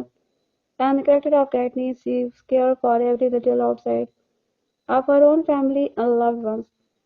Everyone wants to be her to be like a Harry Potter and just solve everyone's problem of them. She's a symbol of hope, but that's about it. Otherwise, she is a resourceful hunter who will do anything to survive and protect a certain people. She's basically Booker David. That's why we love watching her make decisions and reacting to the well-written story. She is strong, smart, and capable, but she is also unpredictable when we expect her to be a hero. She wavers when she is presented with a good or evil choice. She chose the event that best suits her, which we see in Catching Fire. This persistent conflict of the emotion is especially transparent if you read a book. I thought her right there on the page, which you don't get from the movies despite Jennifer Lawrence absolutely selling the character. Except teenagers, they get it. One of the first recommendations for this franchise I ever heard was from a 16-year-old girl who said something along this line. It's not just about kids killing each other or an oppressive government. It's about how everything you do think on superficial things like how you look and come across. She was completely right. The Hunger Games is about people using couch reality, television, couch to be dressed up serious game as entertainment. It's about appealing to the masses and keeping people in line. Why also do you think teenagers get this better than anyone else? They are still going through the brunt of something we adult I become when I finished watching Catching Fire. I immediately bought a book, Mockingjay, and started reading the conclusion. I obviously won't spoil anything, but you learn a lot about the other side of the revolution and the team get even deeper. The Hunger Game is not the greatest thing ever. Sometimes it feels like it is, but it's extremely special. It teaches teenagers lessons that many of us adults don't even know, and it's a well-developed book and movie on top of that. The second book is Suzanne Collins' Hunger Games trilogy is arguably the strongest, as it blends together elements that make up the primary focus of two either side of it. Following on from last year's very capable introduction to the harsh world of the Panem, the Hunger Game, this sequel builds on what has been established confidently and is even more tightly scripted while still being very faithful to the source material. It is tense and thrilling, frequently rather unsettling, and very engaging. This is a perfectly paced blockbuster and it will leave fans more than satisfied. In Catching the Fire, Katniss is Everdeen. Returned home to be District 12 where she is being re-elected to the Victor's Village. She lives there with Peeta and Hamish as they prepare to be head off on the victory tour. Holding the love story that she constructed during the 74 game together is becoming increasingly difficult and personal threat. From President Snow, May Katniss' fear for her family's safety. All the while, tension is rising in other districts as her act of the defiance become a rallying cry for a rebellion. The Mockingjay developing into the symbol of the uprising. I know I am writing this review from the perspective of someone who's already read the entirety of the story and that the trailer have probably given more away. But I won't divulge much more than the won't attempt to be plot. This is really the story of how a conflict grew, but it focuses on just a few people swept up in a larger moment that has too much momentum to be slowed. In a final attempt to have some air of control over the public, Snow makes a risky move in planning of the 75-year of the Hunger Game. The screenplay, this time written by Simon Beaufoy and Michael Arnett, is even more assuredly put together than it was in the first film. Nothing in Catching Fire feels with every little detail feeling like something to take notice of the film steadily gathered speed. The roles of the characters like Gale and the President are explained convincingly, while scenes flow together very naturally. Director Francis Drake teaches a shaky technique and used by his predecessor, and is able to make the action film into the overall narrative more. Of course, the central acting performances from Lawrence is astounding.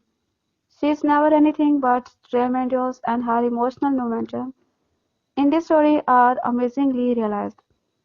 Others around her are similarly strong, providing a more believable portrayal of Peeta than he did in the first film. There are many new additions to the cast. Virginia, Sam Claflin, and Philip Seymour Hoffman are the most impressive. In particularly strike me as perfectly cast in his role. It can be difficult to separate the actual story and theme of the Hunger Game from the relentless marketing and the promotion that surround this series of films. I ever find myself wondering if most of the fans understand what this is really about. As more than a couple of momentum elected small cheer from the audiences that really should not have. It's worth taking solace in how much the film themselves really convey what Trilogy is all about, showing that those involved in this production genuinely get the story. It's something to be appreciated, because it's a blockbuster with a point to be made. A 18 movie landscape where action movie looking to deliver. The most basic thrills seem to be make up of what's being flung at a big screen. I honestly think that Hunger Game is the most intelligent blockbuster series we have had for a while. High concept sci-fi usually does not prove popular at a box office but is a clear exception. Catching Fire is even better than the first film in the series. As the actor, I have grown into their role and the scripting is more confident. This excellent sequel might be one of most compelling blockbusters of the year, and is certainly the most thought-provoking. It even gives me some hope that the difficult story of Mockingjay can be successfully adapted to film. As anyone who's read the book knows, it says something morbidly fascinating about the Hunger Games that Susan Collins' book series and now the movies would be such huge success with a young adult market. Essentially a more palatable Running Man with the kids one wonder that the psychology behind the success might be. Is it popular for the same reason that The Walking Dead is? Because, as one study suggests, people turn to it during high level agricultural disaffection and economic upheaval. Or are we simply fascinated with these surrealist stories? Or is it raw Jennifer Lawrence alone? I can't explain my own fascination with a Hunger Game, much less that of a 15 years old girl to be watch a movie, where she sees a character her own age kill other kids. The gimmick is still there. A group of derived tribute are selected by the 1% to kill each other off in an elaborate game course. But in Catching Fire, the gimmick has graduated to the next level. The tribute are experiences adult, all of whom have tasted the other side of the socioeconomic spectrum and unwillingly give that up to be once again face experimentation. How that all fits into our current economic climate is difficult to be said. I suspect that the research brand could find a lot of echoes. Catching Fire is not a movie that can be completely judged on its own. More than any other franchises really. The Hunger Game is episodic. It's more like a 10-hour mini-series released on the big screen over the course of 5 years than it is four separate and distinct movies. If The Hunger Game was to be pilot, Catching Fire is episode 2, which is where an already impressive series began to hit its stride. Still, it's not just a part of a whole. It's difficult to be judged the overall narrative until we have seen it all play out. Francis Lawrence's Catching Fire managed to be more mature, more impressive, and darker than Gary Rose's Hunger Games and better than the book upon which it was based, which has a lot to do with a Baker Dawn, a better roster of actors. Jennifer Lawrence's and a Virginic Rebellion, which provides an actual point to be serious, other than to watch one woman outlast the masquerade of hardware. In Catching Fire, it's not children versus children. It's the poor masses versus the wealthy. And Katniss, Everdeen, and her Mockingjay are the symbols of the coming revolution. Granted, Francis Lawrence's film often knew too closely to be Golan source material, and too much of the slower first half of the film. Catching Fire feels hemmed in by the event of the book. Katniss returned home and they reunited over so briefly before she is thrown back into the political mix. Her victory and the way in which she was able to be saved Peeta have provided hope to the 12 increasingly impoverished district and the President Snow is left to be concerned with a restless masses. Or does equal a growing rebellion knowing that killing Katniss would only make a martyr of her and hasten the revolution? Snow along with his head, game maker Havelsby Samuel devised a strategy meant to quell the riot and rid themselves of Katniss at the same time. She along with 23 other previous victor. It does not quite work out away, however, and in the Catching Fire. Instead of tribute versus tribute, it's a victor against a game course. It's a wicked thing to behold. and it allows Francis Lawrence to show off his talent for special effect and often breathtaking action scenes. There are several superbly impressive sequences in Catching Fire, especially the ones involving the apes that elected an embarrassing jump strike out of me that had me peering over my shoulder to ensure I was not alone in that reaction. But none of this would work without Jennifer, who tries a room together, so to speak, from the action sequences to the love triangle to the political theme. The romantic triangle itself is actually the weakest element of Catching Fire. Liam Hemsworth's Gale and George Peeta feel like the investigates of the less mature The Hunger Game. Ever seen it rain blood in the case swims before? How about he getting executed in front of his family? Or a teenager kicking a skinhead to be dead with an axe? Or Lenny being slapped in the face? The first Hunger Games caught fly because they dare to be thrilled. Its audience is like AS, but things are not exactly looking any rosier in the sequel.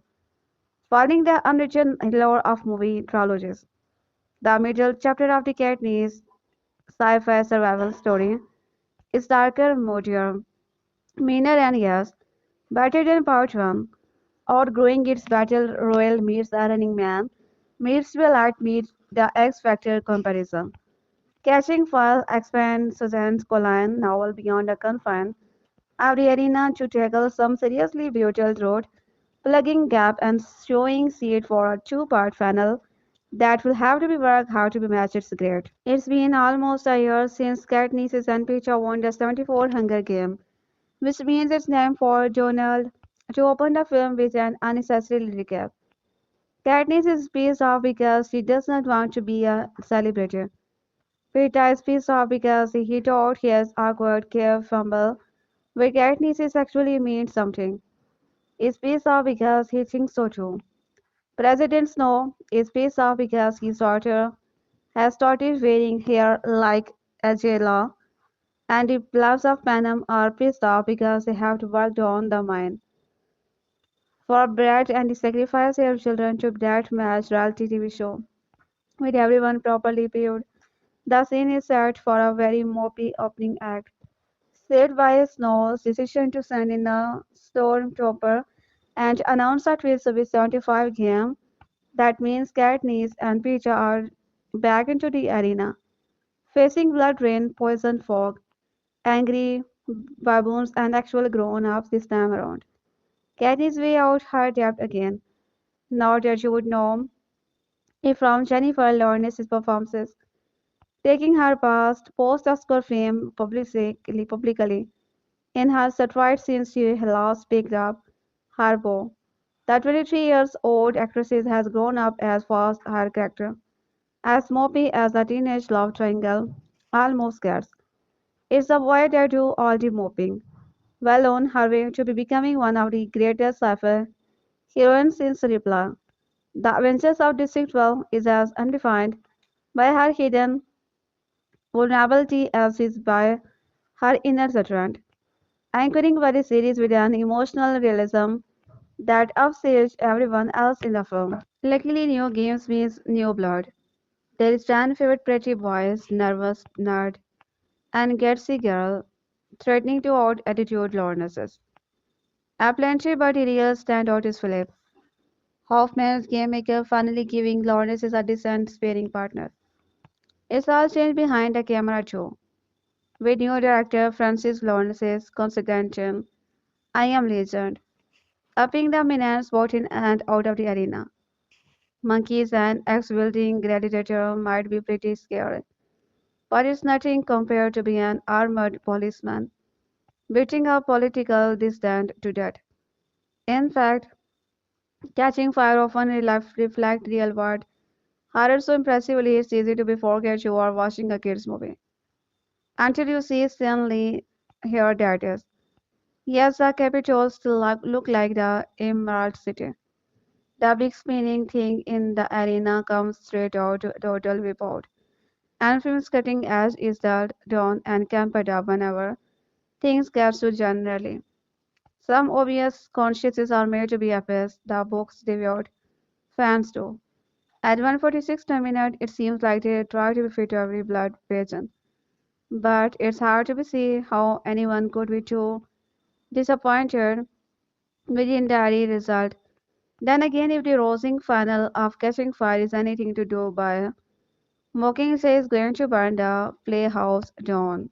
The Hunger Games Catching Fire is epic filled with fantasy performances, great visual effects, and a story that surpasses the first film in every department.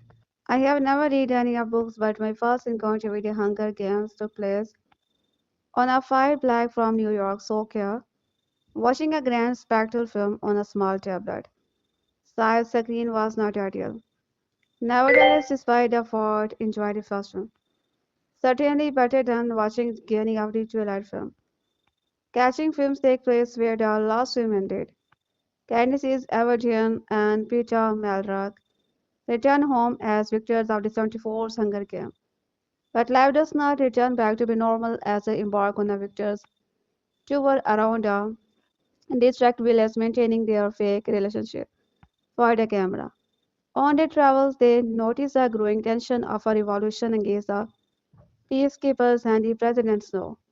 In the capital, to stop any thought of uprising, President Snow introduces the Quell for the 75 Hunger Game, where the participant or former tribute winner of the game, Candice and Peter, must face battle in the game, once again where the competition is dangerous and competitively over before. I really love the Hunger Games A Catching Fire. As a sci-fi fan, it has everything that appealed to me as a genre. To the untrained eye, people might watch this film and think it is a carbon copy of the first film. And part of that is true. Catching Fire may be repeating the same old thing, but what makes this film better than the first is its ability to make a point deeper its mystery and adventure that was missing from the first film. The stakes have been erased and the consequences are greater than before. Just like the track name from the end Punk Stone Legacy album, the game has changed. Catching Fire reminds me of The Running Man, probably one of my favorite 80s guilty pleasure films. It's what ruled by the entertainment and the control. Participation in the game is treated as a high point in teenagers' life. Katniss, Peeta have to play up to be camera of their love, giving everyone a topic of discussion or a positive feel good.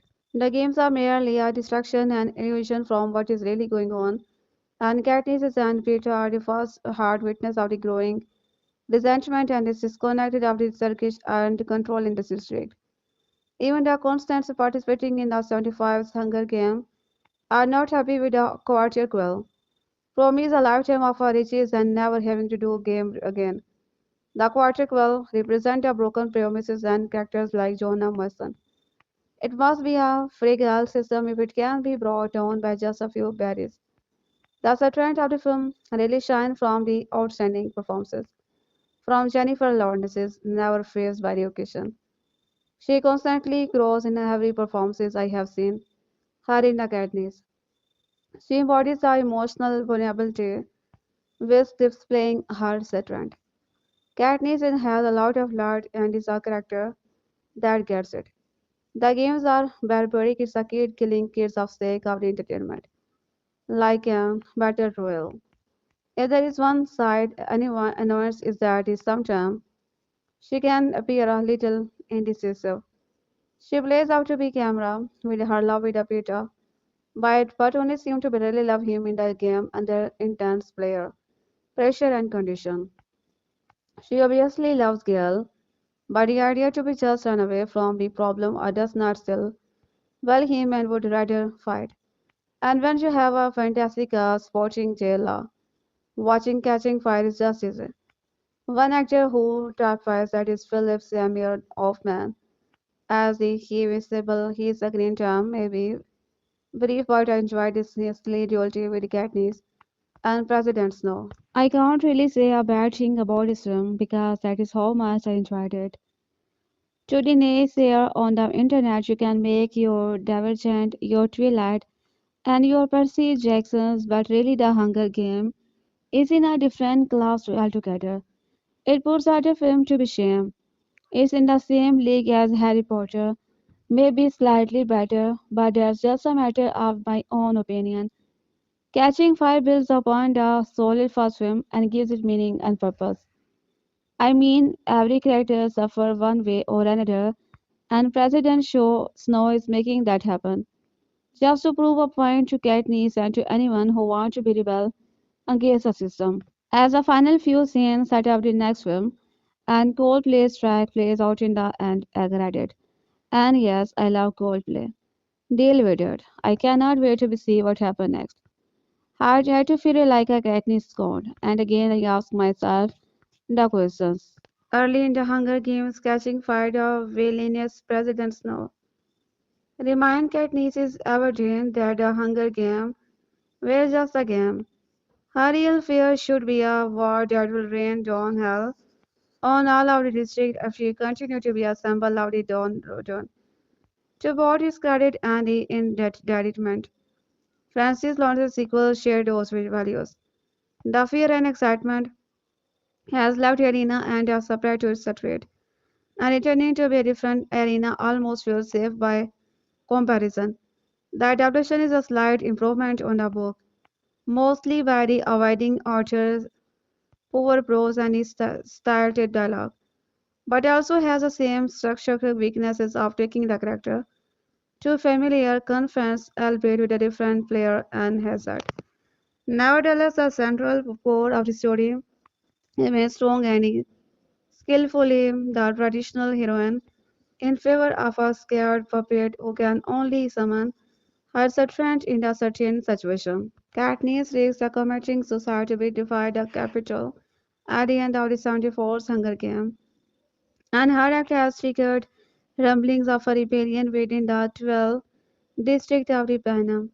Katniss is too busy coping the PTSD and survival guilt to be focused on the unintended reverberations of her action, but she is forced to face the consequences when Snow says she must spend her victory tour with go-winner love interest Peeta, convincing the people that all is well with the world. When Katniss fails in her task and ends up only encouraging the rebellion, she, along with the other past winners, are forced back into the 75 Hunger Games, the Quarter Quell, which happened every 25 years and has special rule. Snow and new game maker Hammersby hoped that when she is seen killing her fellow tribute, the people will consider her a hypocrite and an enemy of the people rather than their champion. As for Katniss, Francis has loved us said, early dawn of the first movie behind in favor of a god, or drained of hope. There are only nightmare of Katniss, any horror of the encounter during the victory. Two are of more horrific than the CJ hazard she has to face in the arena. Catching Fire is an incredibly dark and somber film in the guise of an action blockbuster. There is such a public execution and a constant strain on Katniss' psyche. The proud fairy is almost completely gone, and in her place is a someone who desperately wants to be protect the people she loves rather than be a revolutionary. This version is one of the trend of this series, although it comes at the cost of wearing away at Katniss to the point where she almost becomes one-dimensional. Like Bella Swan, Katniss is mostly a reactive character except instead of being swept in love, she is quite comfortable kissing Peter or her friend's girl, depending on who's the closest set of lips. She is swept up in the political mechanism. She is not the hero. She is a symbol.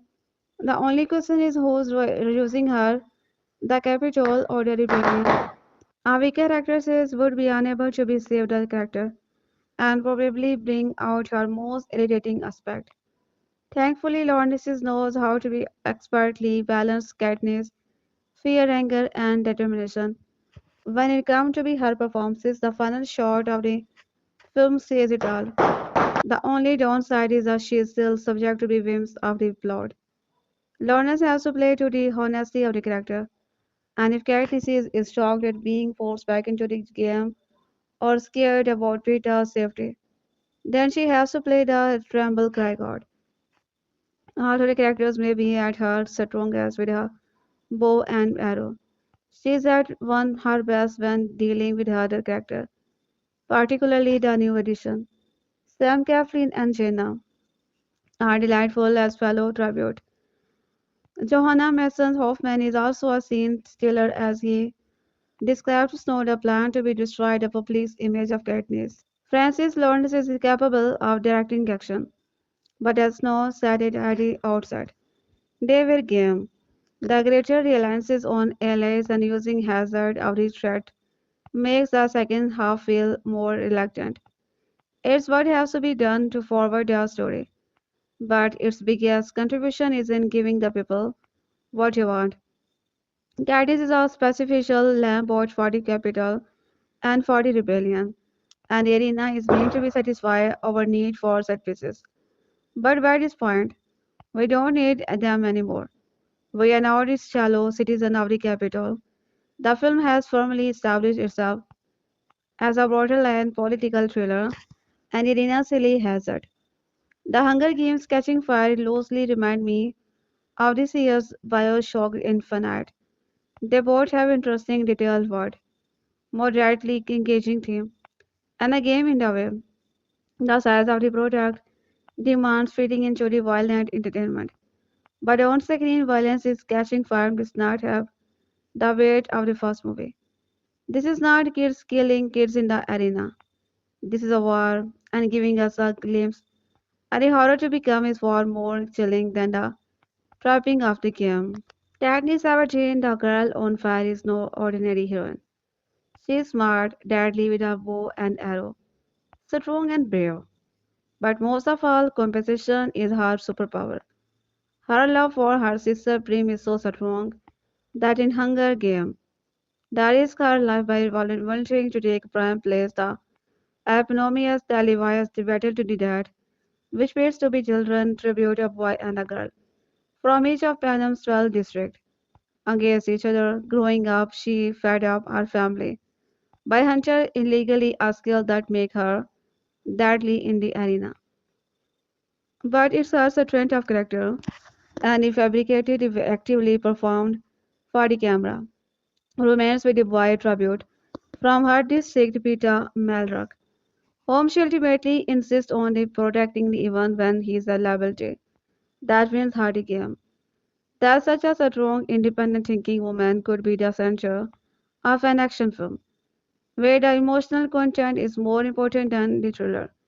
Is unprecedented in the Hollywood, especially if you consider that Grey Roses the Hunger Games and if Francis Lawrence's sequel, The Hunger Game, Catching Fire are anything but click flick. Roses The Hunger Game was as good as it was because of Jennifer Lawrence's outstanding performances as Katniss Everdeen. The Hunger Games Catching Fire also rests entirely on her shoulder. Lawrence's captivating performances is at its best in close-up, which shows a myriad of the conflicting emotion. The strength of Katniss Everdeen as character is what makes The Hunger Game Catching Fire so compelling. The film tells the powerful story of a girl who slowly loses everything dear to her, only to be thrown back into the hell that got her there. The arena of yet another Hunger Game, this time competing the against past victor. Director Lawrence is allowed to be Casey Katniss' devastation, and the determination this gives her to fight her, what she believes in to save Peeta in the game, and even to somewhat unknowingly spark a revolution through act of kindness and compassion. Say what you like about it, Twilight movies, but the mood-breaking model of an epic teen-oriented fantasy franchise that does not pander to a boy's own audiences has had major representation of mainstream cinema. That the Hunger Games saga with its ass-kicking, independent heroine and the usually grim subject matter could become an international screen sensation is due in no small part to the matched legacy of Bella's fan to be no wonder Stephen May's all-important endorsement were splashed so prominently across the cover of the Suzanne Collins source novel. And so we return to the totalism future, where once rebellions distract are forced to be offered their children for annual sacrifice. Part of a running man's style really show designed to be that he later run the ruling classes while subjugating and masses. Here Katniss is Everdeen, is keeping her head down after not only surviving but outsmarting the game, but having saved the teammate Peeta from death through vacant affection. Katniss finds herself cast back into the arena when the authorities announce the Quarter Quell supercharged tournament people entirely with from champion who will be forced to be exterminated one another while battling the craziness gag. While the first hunger out the weight of the unknowledge have to be king the controversial Japanese. The second installment leans more toward the theme of Norman is a dystopian scientist offering rollerball in black mortal detail expanded by second Archer William. This theme is a clearly echoed in the Casting Fire, which concentrate less on the horror of the kids killing kid. Constant are necessarily ordered than before, than on the game. True purpose as an aspected sport. Within DC Pratigum, Katniss present a problem. A global icon whose fairy tale victory has allowed her to be transcend the all-powerful arena. As Johan Houseman, Sinister's executive, explained in the rollerball, the game was created to be demonstrate the futility of individual effort. If a champion defeats the meaning for which the game was designed, then they must lose. There is a lot of the President's snow and more than a smidge of the rollerballs in Katniss, with Donald realizing the role of an agent autocrat whose became manner hides a murderous resolve. The coffee future of the casting fire super rich similarly acknowledges the future act of the rubber ball executed river. At this time, Elizabeth Banks started to be crawled out from under the Effie thinker Greek to be expressed, something approaching sisterly resolve. As for Woody Harrelson as our carnage approaches, you half expect him to be start shouting. Game, this was never meant to be a game. Upping the dramatic entry is franchise newcomer Seymour Hoffman's dressed on the game designer, the technical wizard behind the human suffering, whole sinister conversation with his Sutherland, give clear voice to the story's most radical element that is instantly and he is terrifying false state, presenting a spherical grim while waiting near you. Somewhere in the background of all this popcorn, there's a nominal, obligatory love triangle, which initially helped us sell the Hunger Game to the TV hard crowd, forced to maintain the illusion of romance with the dearly Peter, but actually devoted to be smoldering but inert girl. Katniss simply accept the problem of three people don't amount to heal of being in this crazy world. Having the boys to do the angsty moping while she gets on with the more important tasks of giving her community. This is significant not only because it inward more conservative the gender role, but also because it makes clear that the story is not about love, at least not for the moment, but war. Would you like to be in the real war? Snow asked Everdeen with a bristling as he added to how to maintain the pretense of love that has won the heart of the public. Her just replied typically dispassionate, what do I need to do? This series and contain the necessarily narrative momentum for another two movies has inevitably been split into the two parts, remain to be seen.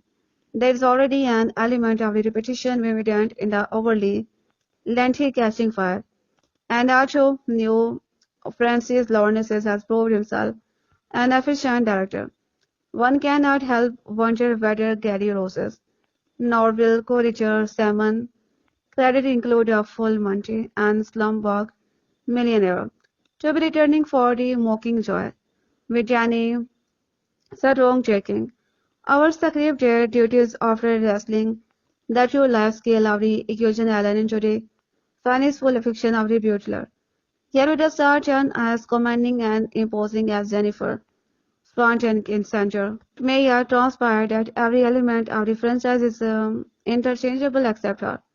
Like Katniss, Lornesis has become bigger than a game themselves, something that makes her very powerful, very dangerous and rather inspirational. Daddy receives a victory worth cheering. This is a shave of the observer up until the observer is now owned and operated by the media. There is a lot in President Snow and more than a image of the rollerballs Jonathan in the Katniss, realizing the role of an aging autocrat whose being manner hides the mysterious resolve.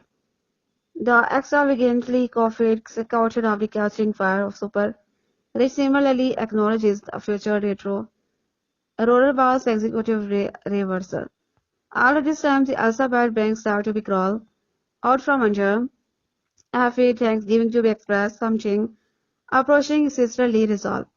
As for Woody Harrison, as the hour of the carnage approaches, you half expect him to be start shouting, "Game, this was never meant to be a game." Upping the dramatic intrigue is a franchise newcomer. Philip Seymour Hoffman is a uncharacteristically dressed-on game designer, the technical wizard behind the